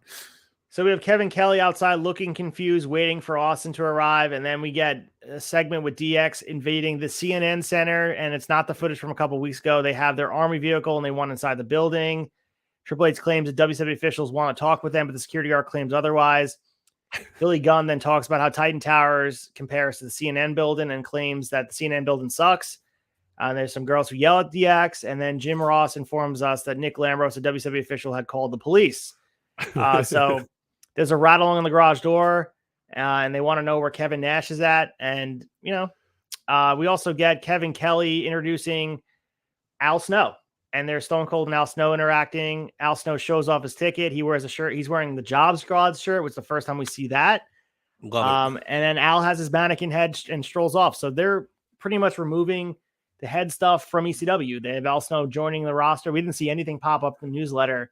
But here's Al Snow right in the mix, and he feels like he belongs immediately. Yeah, no, but listen, he gets over. It's great. I loved it, and I popped super hard coming from ECW, knowing the head backstory and seeing it on Raw. It was like Forbidden Door for a fucking 11-year-old, So you're like, yeah. And then the Job Squad stuff, there was no introduction to it. I mean, it becomes like this mini faction where guys are just there and pin me, pay me, the white shirt, all that stuff, but. I'm going to do a little more deep diving about the Job Squad origin, because maybe it was happening on Shotgun or else. Like, he shows up just wearing the shirt. There was no introduction. They just accept it. Yeah. Well, everybody wants a little bit of Al Snow and a little bit of head. I'm here for it. So we have our next match here. It's Vader wearing definitely interesting attire, not his normal Vader attire, like a shirt looking cloak thing, dare I say. Yeah. And Vader defeated Barry Windham, who had Bodacious Bart, Bombastic Bob, and Jim Cornette in his corner. This is 2 minutes. He has yet. I mean, we said that the Kane stuff was the end, and I think it was, because I don't think he'll ever recover from Kane as far as kayfabe goes. Vader finishes him off with a Vader bomb. He beats up the Midnight Express. And it's nice to see Vader back on our screens. Yeah. So now he's going to be facing Kane at the pay-per-view, and maybe we'll be more impressed than we remember it, but I don't think so. It's like Vader is a shell of himself. Yeah, it's heartbreaking to watch, because I have such high pedestal for Vader, but this could have been way better too. This was not a pretty match by any means. It was not fantastic. But yeah, man, it sucks to see Vader in such a weird spot on the card after, watching him kill for his entire career. It's insane. Yeah. I sent you the shoot interview that Vader's like sitting in his living room where he's talking about the Shawn Michaels stuff, but he also alludes to this time in WWF where like he felt like he was sabotaged, that someone didn't like him or they felt like they couldn't use him the right way. And he alluded to a lot of his style being too rough, where guys, not just one guy, Shawn Michaels, complaining, but multiple guys complained about his style. And if everything he's done well his whole career was based off that strong style in the ring, he never was going to get over in WWF. He wasn't allowed to almost. So he was, want to talk about dead on arrival DOA, like Vader was never going to be able to get over if they weren't going to let him be him, with the hard punches and the hard style and being booked like a monster. When you book him like this, it's never going to work. Yeah. You can't take the scariness out of a bear, it makes the bear turn into a cartoon character. It was like, in the Rudolph the Red-Nosed Reindeer, and they take, the dentist takes all the teeth out of Bumble, the snow monster. That's what they did to Vader. They took the mastodon's teeth out, and here we are just trying to figure it out, and it just never was going to work, and the fans didn't care about it. No, they were past it at this point. We get the advertisement that Stone Cold's going to be on MTV Celebrity Deathmatch. Memories of Celebrity Deathmatch. I used to love this show. Absolutely love it. I have the game on my hell yeah side computer. Fucking awesome. And the game sucks. It's not even that good of a game, but the show was so pop culture takeover. It was so great. Like we got to see shit we never even, Tommy Lee versus Marilyn Manson, you name it. Like it was the best. But Judge Mills Lane going, let's get it on, and you got Stone Cold as the commentator. It was always a good fucking time. It must see TV, man. Do you remember, like, I mean, the game kind of feels like it should be good because like the whole thing is animation, so it should be good. But do you remember watching this every week? Because I remember seeing almost, I mean, I remember the Stone Cold. I could picture the Stone Cold animation. I Oh forget yeah. who he fights, but I'm definitely going to YouTube it after this and check it out because this was very memorable. Like, you know what, straight nostalgia to my veins. Yeah, 100%. No, this was must see TV in the Belcaster household for me. I was so jacked up. I loved clay animation for some reason. There was a game on Nintendo's Super Nintendo called Clay Fighter, and Okay. like I fucking loved it. Like it was just something, I don't know what it was. I maybe growing up in the like the 90s Nickelodeon era. There's a lot of claymation shit going on there. Mhm. Big Gumby fan growing up, but fuck yeah, I was here Big for this Gumby guy confirmed. yeah, big Gumby guy confirmed. But yeah, I love this was it. awesome, man. Yeah, so fucking good. All right, so during the break, we have Kevin Kelly saying he spoke with Stone Cold and he tells him about Vince's announcement about obviously the match later in the night. Austin looks mad. He said he calls it the biggest crap he's ever heard. And he said Vince can do whatever he wants, but he will never jerk this belt from my waist.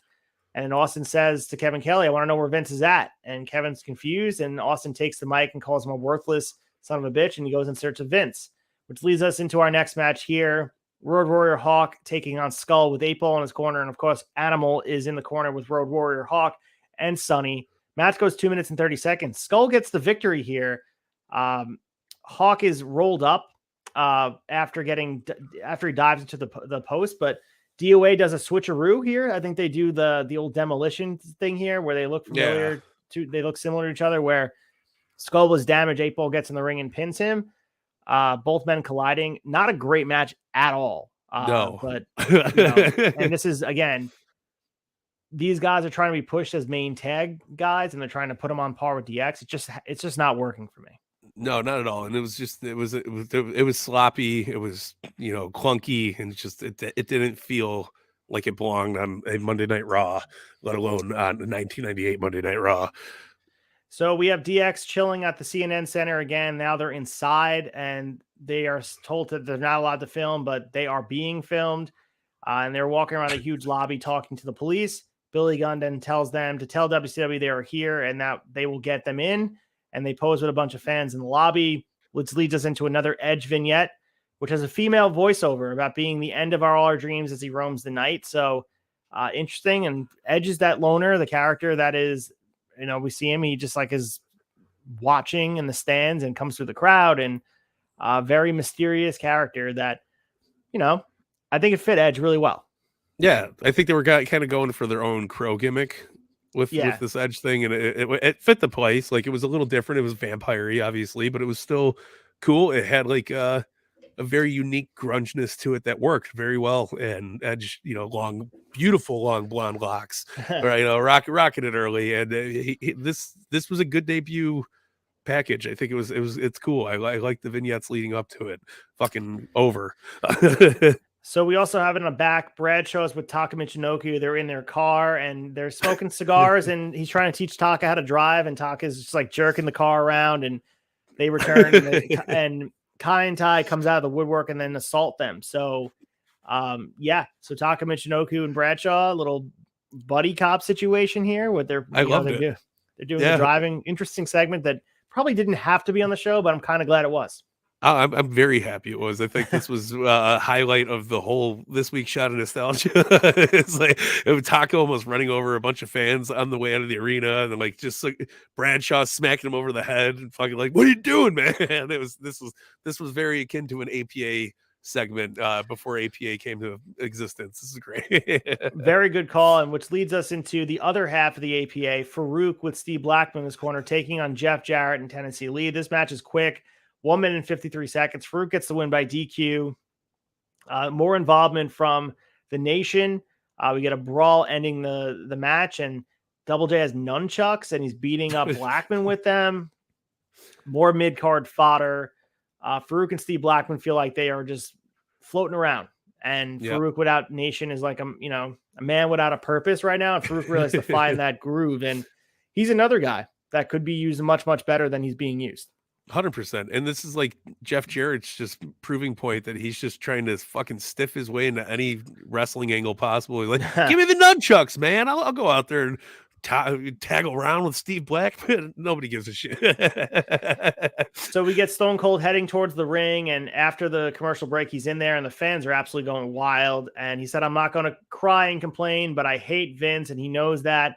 Vince feels the same way, and even though Steve Austin's not telling him who his opponents are, or even though Vince isn't telling Steve Austin who his opponents are tonight, the least he could do is get his yellow carcass out here and explain.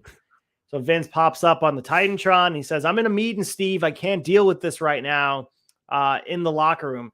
Vince then mocks Austin losing the title at the pay-per-view, and Vince and all of his cronies act like they have no idea who he's facing tonight, and Steve holds up the belt, and he's going to stick up their asses. So Steve Austin's all over the show. He's like, that's the best part about all of this. It's not just, all right, funneled into one segment. I think that's what makes people want to watch nonstop, is because you never know when Steve Austin's going to pop out to the ring. That's how unpredictable it is.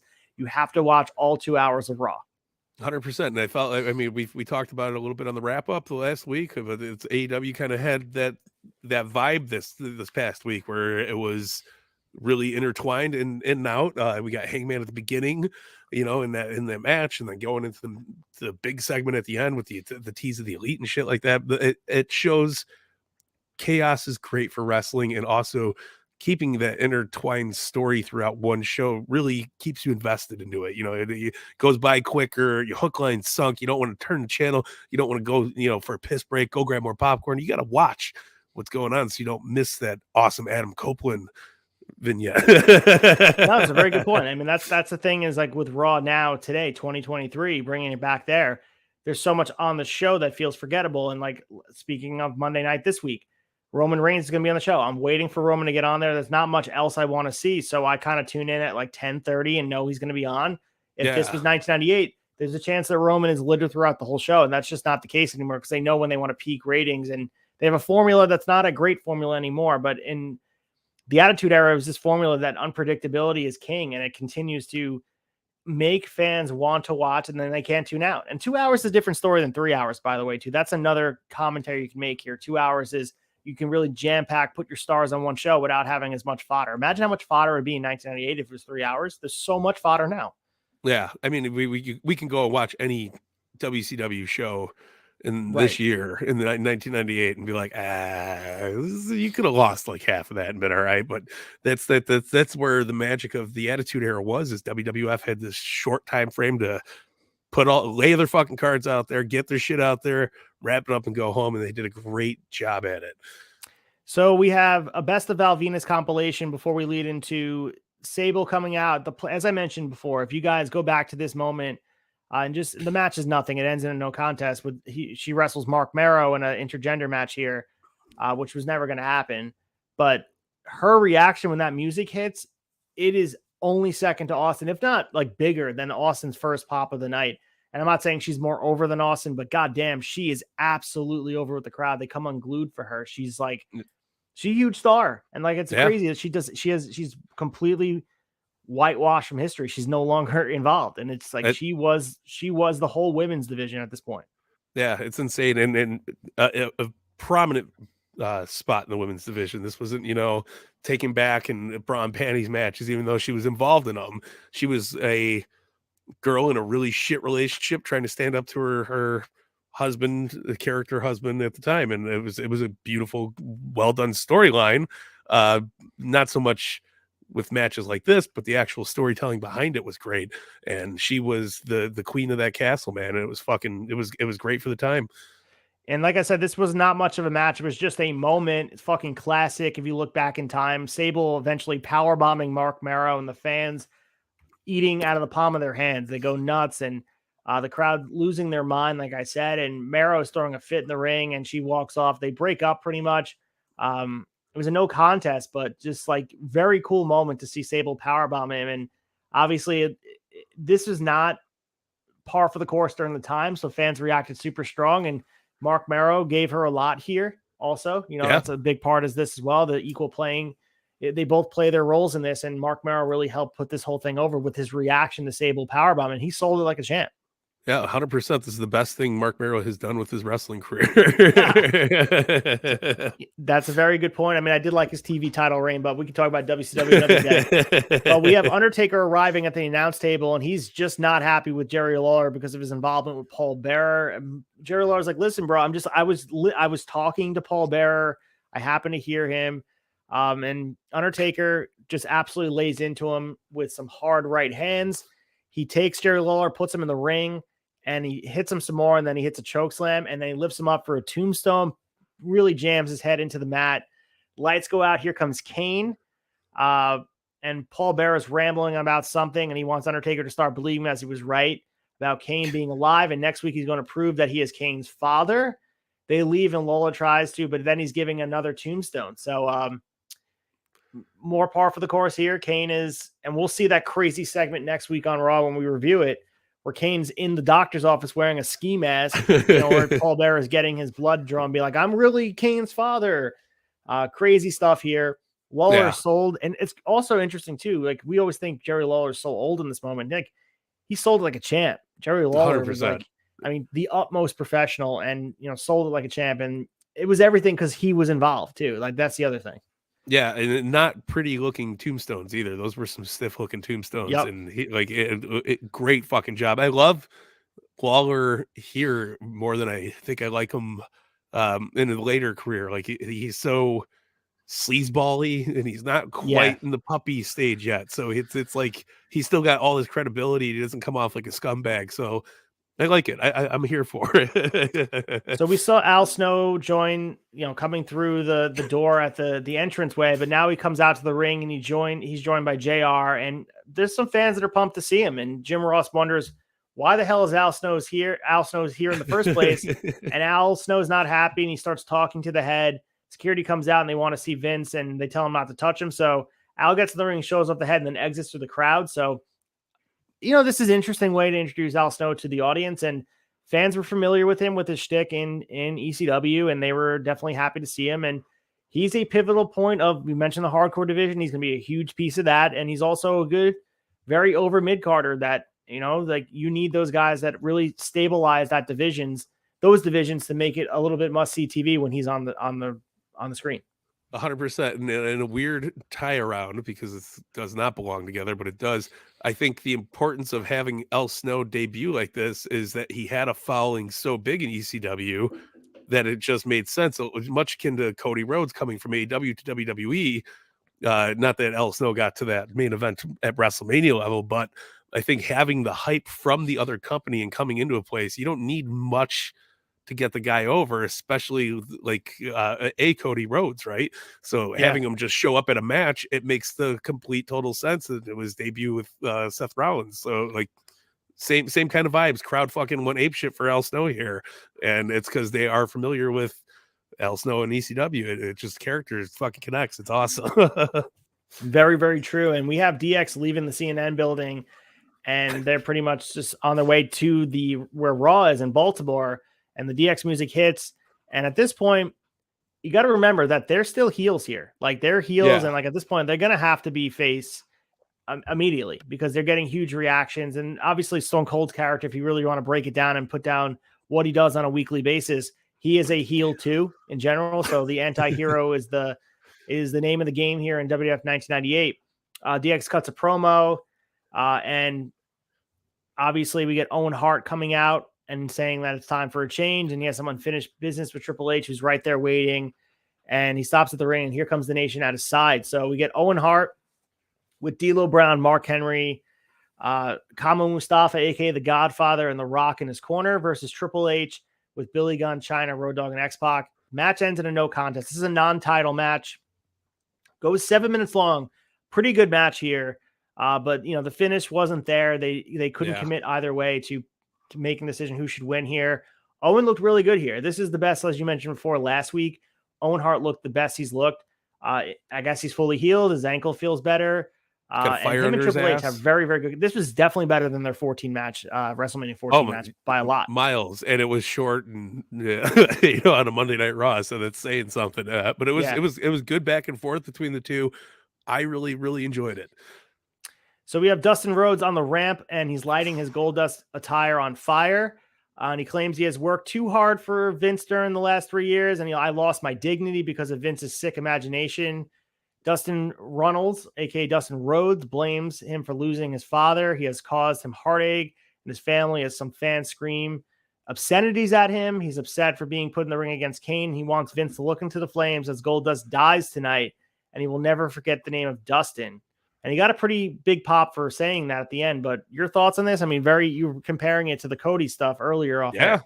No, listen, if this was done at a different time on the card, I think it would have been more important to have him come after that DX match and everything. But this is as shoot as a shoot interview on TV. I mean, this is a pipe bomb in '98. Like, this is brilliantly done. I love it. I really did. I thought it was well, like, Dustin trying to take his spot back, right? He wants to prove that he's still Dustin Rhodes, the guy, and awesome bringing in Dusty Rhodes on the like just him talking about him and stuff like that, talking about his wife leaving him and losing his daughter. Like, it's awesome, like really good, rich storytelling. Sadly, goes absolutely fucking nowhere. No, I think that's the biggest piece here. You probably remember it more fondly if they go somewhere with it. If they push him as a main eventer, and we know how talented he is, and I think he gets put in a certain box at this time, and they tried to rid him of the Goldust gimmick to put him in the main event scene, or tried to, and they had Goldust wrestle. Ran away. Yeah, exactly. They had Austin in the main event with him the week before. Maybe they thought of him nicely, but like, he just looks out of shape. He looks unhappy. He looks unwell. Like, that's the other thing about Dustin here, that I'm so happy he was able to get his life together and put together truly a legendary career. And there are still better days ahead from him at this point, where we see a nice resurgence in 2002 with Booker T, and then go back even to the Cody match that really got AEW off the ground. Like, a lot of really good moments ahead for him, but they're trying something new with him, and it's just not really taking.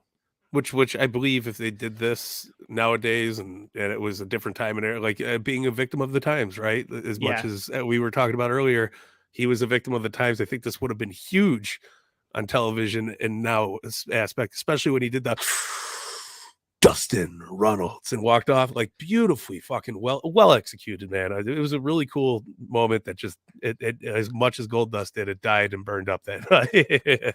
So next match here, we have Kai and Tai, which is the team of Dick Togo, Men's Teo, and Sho Funaki, with Yamaguchi-san taking on Terry Funk and Too Cold Scorpio in a 3-on-2 handicap match. Kai and Tai gets the win via DQ here. Match goes 3 minutes and 30 seconds.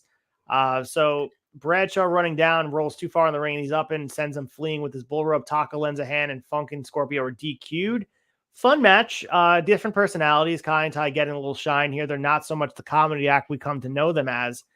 But yeah, this was definitely some personalities in here that stick around, like specifically Funaki, who's like one of the guys that's becomes one of the longer tenured guys on the roster. But interesting to see him tear it up with Terry Funk a little bit and Too Cold Scorpio. I never thought I would see Funaki getting in the ring with them. Yeah, this was like a pull Bradshaw's name out of a hat and throw him into an angle thing. It's like, you're like, oh, it's Dick Togo, Funaki, Bradshaw. Like, it's got one of the randomest things in the world, but it fits so well. Bradshaw sells the shit out of it. It was fun. Like you said, it was really good. I enjoyed the shit out of it, man. Yeah, and we go from Funk main eventing a Raw to this match. I'm not saying it's a bad thing, but it just shows like he's a mixed bag of booking that they really have no plans for. But we have Vince in the back talking to Patterson and Briscoe about Austin. We have Al Snow still trying to get back into the building. And we get the Nation coming out again. Rock grabs the mic, and you can see that him and Austin, man, like, there is chemistry beyond belief. And it's only a few less than a year away from them main event in WrestleMania 15 for the first time. Then they main event 17, they main event 19, or a sub main event, I should say. And they have a huge history. And unless Austin's partner is Godzilla, he said The Rock is ready to lay the smackdown on the WWF champ. And we get Steve Austin. His mystery partner is Vince McMahon, with Gerald Briscoe and Pat Patterson in their corner versus the Nation, the team of D'Lo Brown and The Rock.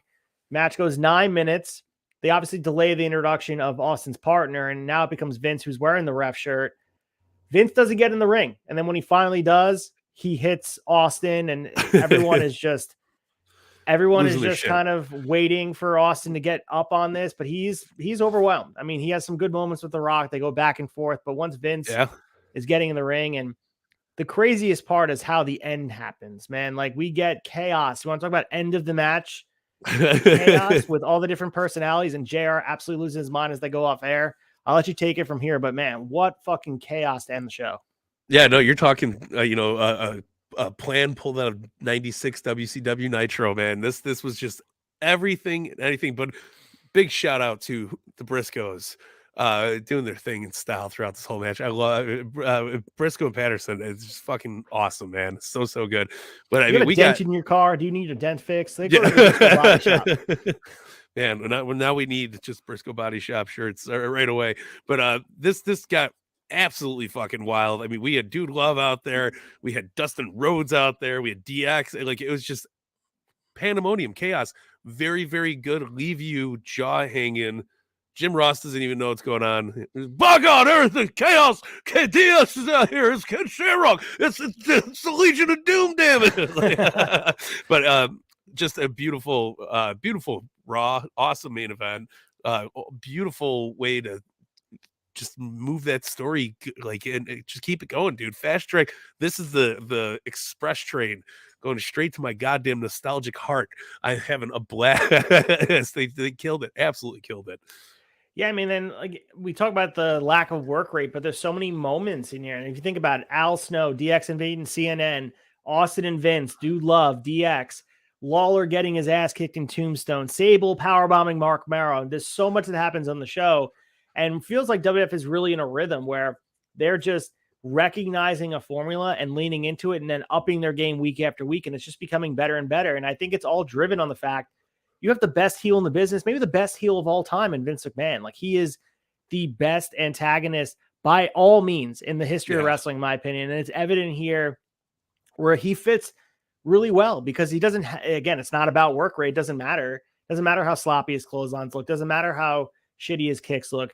He's in there. He's willing to take a beating. And that's why eventually Vince and Austin is the selling point of the Attitude Era. And that is what's driving straight through the middle of this whole rise in ratings is this feud. People really, really buy into. They want Austin to get one up on Vince. And when Vince eventually gets one up on Austin, then Austin's climbing out of that hole. Think back to 1999 Royal Rumble where Vince wins the Rumble.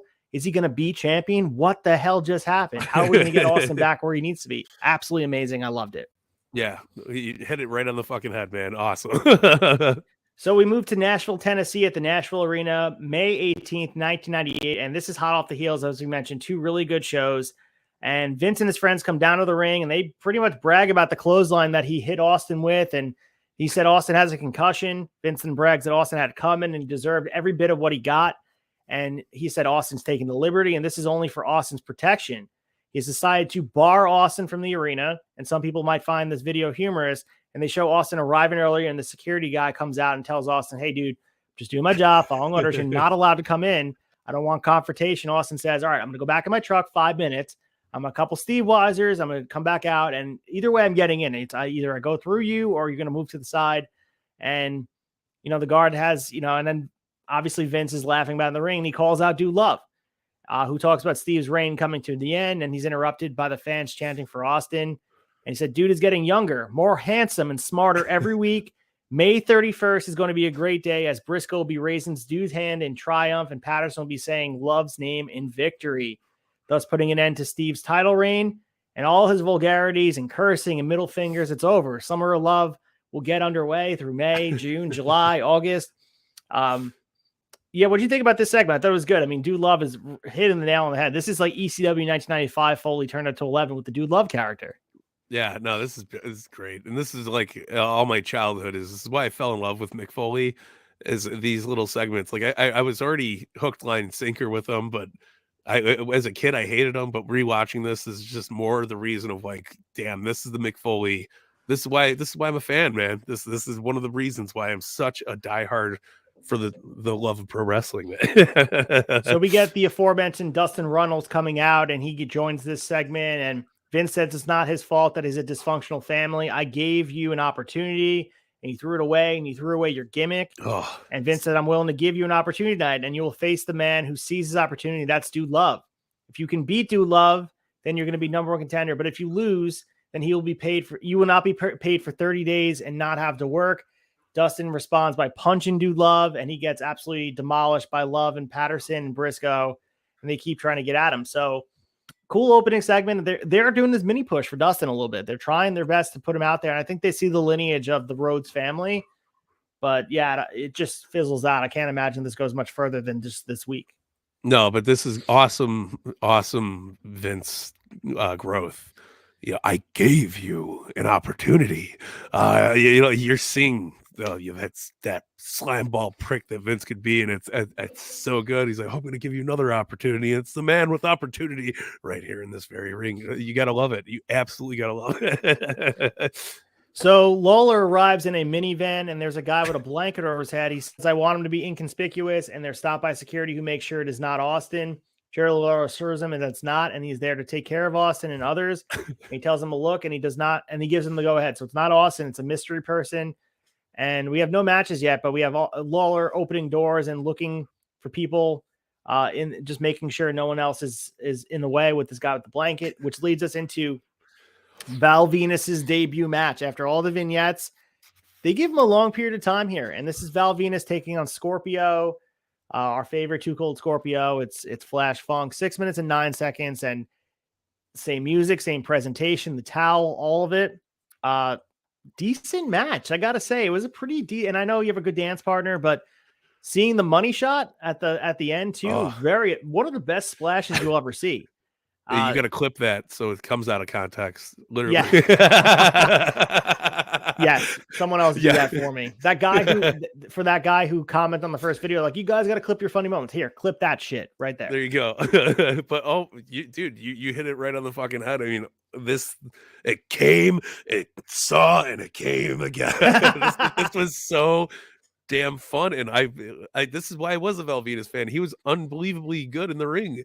Yes, having Too Cold Scorpio as a dance partner absolutely helps, but my goodness, when the birds see me coming, they hear me humming, something like that. I don't know. The interesting part, there was a huge Val Venus sign in the crowd too. So a couple Awesome. dudes loving the porn star gimmick. So there they were for his debut match. It must feel good. And one of the underrated theme songs in the history of wrelling, with the saxophone, and just really, really captured. Jim Johnson knew what he was doing. Yeah, no, it was absolutely perfect, man. Well, WWF the Music, Volume 3, track. I know X-Pac's theme's on that. DX's theme. I think it's like 6. Yeah, track 6 it's or up something. there, somewhere around there. But the breakdown's so good, like just when the saxophone really gets going. So yeah, we might have to change our intro to Val Venus's music. He was the total package, no pun intended. So Austin is back after drinking some beers, and he warns the security guard that obviously the security guard is nervous. Austin's about to give him some advice, and he is run into the door and pummeled, and Austin tells everyone on the walkie-talkie what happened. Then he enters the building. Vince thought one little dude was going to stop Austin, and the door was unlocked. I mean, come on. Let's be honest here. And Austin comes out to a rabid response. He has a mic and wants to get a hell yeah from the fans. If there's going to be a Monday Night Raw, he's going to be there, and he's getting more and more mad with Vince. Therefore, he's going to end this. He wants all of them to come out, and if he's not, he's going to destroy all their cameras. Vince and everybody show up like, okay, Austin, we're out here. Don't do anything rash. And he wants to know who his mystery opponent is, and Patterson acts like he's going to head down there, and Austin tells him he will stop a mud hole in him. Austin wants all three in a brawl tonight, and Vince starts down, and Austin just says, come in the ring. I dare you. Vince states in the interest of fairness, he will get 2 out of 3. He will not say who, and Austin is ready. Vince calls themselves the Three Musketeers. Austin responds that he and the fans think they can screw themselves, as 2 of 3 are going to get their asses kicked, and that's the bottom line. And then we get another emo package from Edge. So a lot to unpack here. What were your thoughts on this Austin segment here? I love it, man. Very, very fun. I love Patterson and Briscoe together with Vince. It's just, you got Patterson with his very, very thick French accent, where he really can't talk too much in the mic, but he sounds really good, and you're convinced. You're like, okay, he knows what he's talking about. And the crowd go banana. The crowd go banana. Everybody go home. It's good. But this is again, the really the juices of nostalgia are just running through my veins here, and I'm fucking loving it. I love Austin. Like, I don't know, whoop your ass, and that's the bottom line, and everybody fucking goes crazy. That's all he needs. Give him 2 seconds to do that. We're good. So we get Sable coming out, and she says to Mark Marrow, "Hey, come out here. Let's talk about what happened." The fans chant for Sable, and she's been thinking about their relationship, and she's willing to let bygones be bygones. And they can just go their separate ways with no harsh feelings. He laughs that off as she signed a contract 2 years ago, willing to do what he says. Therefore, she is his property. She is not happy and tells her that he will sue her if necessary. So Terry Funk gets out there, takes on Mark Marrow. Terry Funk gets the win here, 4 minutes and 2 seconds. Funk, no sells the finish, and he for the victory. So Funk didn't sell the TKO at all, which after they went at it for a few minutes, interesting. I mean, maybe they're just making Mark Marrow goofy at this point, but Terry Funk no sold it. Interesting. They're burying him. Yeah, pretty much. I mean, no sell his finish. TKO was a very protected finish up until this point, and Terry Funk, an older guy in the roster, no sold it. So yeah, after beating the shit out of Mick Foley a couple of weeks ago, it's great. So we have the Disciples of Apocalypse, Chains and Skull, taking on LOD 2000. Quick match here, 2 minutes and 39 seconds. DOA gets the win over LOD 2000. Pretty much a mess of a match. They were all over the place. They seemed like they didn't have any good cohesion. Not great. If this is something you want to skip, this is the part. This is not great. Yeah. Anytime you see DOA, it's a good reason to skip. So then we have the Kane and Paul Bearer segment I referenced before. Kane is they're in the laboratory or the doctor's office or whatever with the DNA testing. And he is, they literally show the needle go into Paul Bearer's arm, and Kane's wearing a ski mask. A very weird segment. And they're going to do a blood test to see if he's his dad. And spoiler alert, he is. No. Oh, yes. So here comes Jerry Lawler in a great Memphis reaction, because obviously they're in Nashville. He goes to the announce table, and Lawler has had it with people jumping him while he does his job. It will not happen anymore. He's going to unveil who's under the blanket, and it is Al Snow. And the fans are pumped, and the fans know he's already over, and JR gives an ECW plug. Al Snow waves his head around and talks about it and talks to it, and he uses it to talk to Lawler, as JR is just absolutely baffled by all this going on. And Snow wants to see Vince, so Lawler takes him through the crowd. I don't know what Jerry Lawler has the tie with ECW from back in the day. I don't know what the tie-in is here, but I love to see Al Snow getting a nice little pomp and circumstance with the appropriate reaction. So I guess silver lining. Yeah, and he got screen time. I'm here for it. Which leads us into the number one contenders match for the WWF Championship. And this is a quick one. Dustin Runnels taking on Dude Love. Goes really quick. Dude gets in the ring, he attacks, pulls Dustin's coat over him and hammers him. He then chokes him out with his suit. And then obviously Al Snow's in the crowd, and Lawler is announcing now. Pat Patterson has come down as the brawl has gone to the floor. Dude gets the upper hand. He breaks the count and rammed headfirst into the steel steps. Dustin gets turned into the claw, and it's over. They obviously made a big production of Dustin Runnels, Dustin Rhodes, Goldust, and they job him out in 2 minutes. Obviously, it's storytelling purposes, but now he's not getting paid for a month when a match that could have been longer, build up some sympathy. Can't help but feel like they're just, I don't know, writing him off TV a little bit. I don't know. Something. And we have the police in the back, and they found Austin. He's being arrested after the break. Vince is taunting him, and he wishes he could have kicked his ass in a street fight tonight, and tells the police to get him out of there. And Austin kicks at him. So, like I mentioned, peanut butter and jelly. The police in Austin, Vince McMahon taunting, money right there. Just weave it through everything, and we're good. We also have Kai and Tai, Dick Togo, and Teo with Shofunaki and Yamaguchi-san defeating the Headbangers by DQ in a match that goes 5 minutes and 20 seconds. The sound was really wonky in this match. The only thing I have in my notes, and it was fast paced with plenty of spots. The Headbangers showing out a little bit, and they had some good chemistry with Dick Togo and Teo. But mid card tag teams really have no place in the Attitude Era as far as like building story, and this was just fodder. Yeah, no, 100%. And we also have more DX stuff. So DX is out there, and X-Pac knows there are a lot of wrestlers watching on the monitor, and the fans are about to see X-Pac, obviously getting in the ring, but not yet. And Triple H is repeating, if the crowd is ready, let's get ready to suck at the whole shtick, all that stuff. And they're going off about the nation. and the Nation's not going to take the tag titles. And the only law around here is DX law. Triple H tells The Rock it is not know your role, but just your hole. So an interesting juvenile take on his whatever. And we have the tag team championship match, which follows out. The New Age Outlaws, Billy Gunn and Road Dogg, defeating the Nation, which is Owen Hart and The Rock, with D'Lo, Kama, and Mark Henry in their corners. It goes 8 minutes. So thoughts on this match, quick?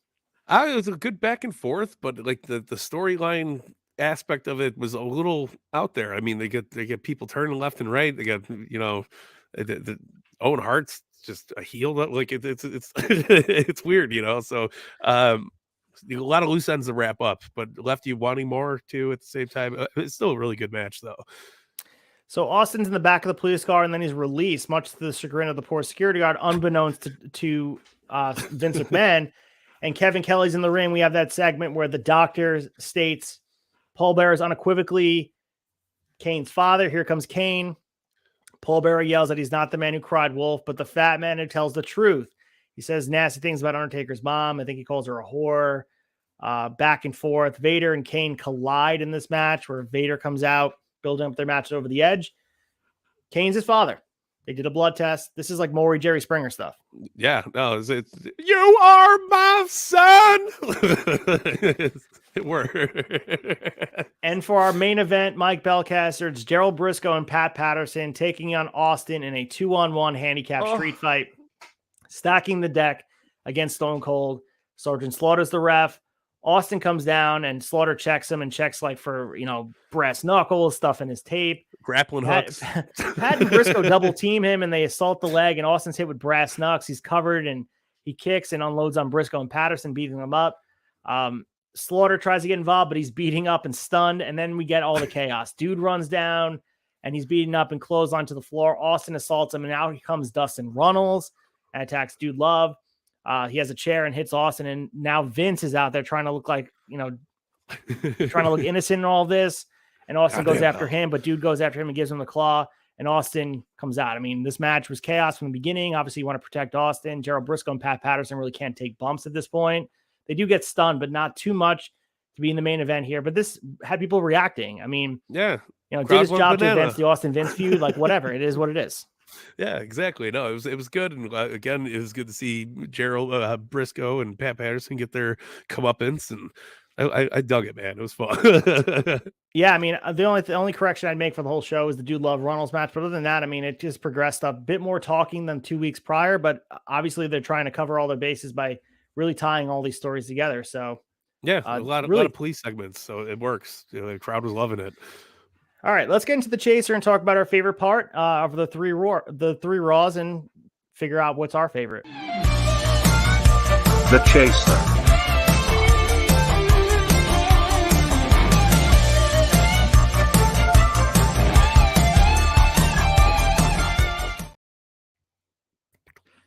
All right, Mike Belcaster. Every week we pick our favorite part of the 3 episodes we review. What is your favorite match, segment, anything from these 3 Raws? There's a lot to unpack. Yeah, this was loaded, but I have to say, just Mick Foley being Mick Foley, doing his ECW shtick here, like a reverse anti-hero, wearing the suit with the sweatpants, just being fucking as awesome Mick Foley as he is. Such good character work out of all this. And yeah, I loved every minute of it. This was definitely 3 really good episodes worth watching just on that merit alone. Yeah, absolutely. I have to agree with you. I would be more specific. My own end is the street fight with Funk and Foley, but there was so much other great stuff here. The debut of Al Snow, and we mentioned Sable Powerbomb, Mark Merrow. We have the DX segments, Nation stuff tied into it. The Vince and Austin stuff is just top tier. As I mentioned, Vince is becoming the best heel in the business, if not ever, as far as character goes. And it's hard to ever top the character, because where's that line? What is it? Yeah. Where does Mr. McMahon end, and where's the person Vince McMahon start? And that's the other interesting part about all of this is it took a guy who's behind the scenes to really ignite the biggest babyface, and they're only as good as each other are. As better of a heel that Vince becomes, the better of a babyface that Stone Cold becomes, and they're tied together forever. And I think that's why they work so well, is because there's a lot of trust, but also people want to see Austin kick Vince's ass over and over again. They keep rinse repeat the whole every week. They do exactly the same thing. Stack the deck, Austin overcomes. Stack the deck, Austin overcomes. And that's what makes it so beautiful, because they layer it with other weird stuff where like Austin doesn't always come out on top, but for the most part, fans are hoping for it. They do a great job. I love it. All right, as the lights come on in the bar, let's get ready to close the tab. We in 5 minutes, we're going to be having Jack Tomlinson from Creative Pro Wrestling joining me on a visit to Tavern, so stay tuned for that. But we're going to close the tab and prepare for the next couple days on the Tavern. Talk about LA for Mike Belcaster going to WrestleMania, all that good stuff. Closing the tab.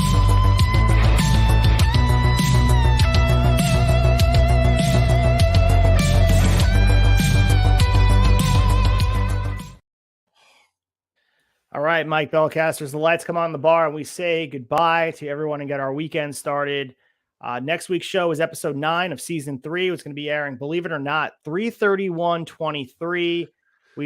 That is the last one before WrestleMania weekend. I think you'll be in LA at the next time the next one airs.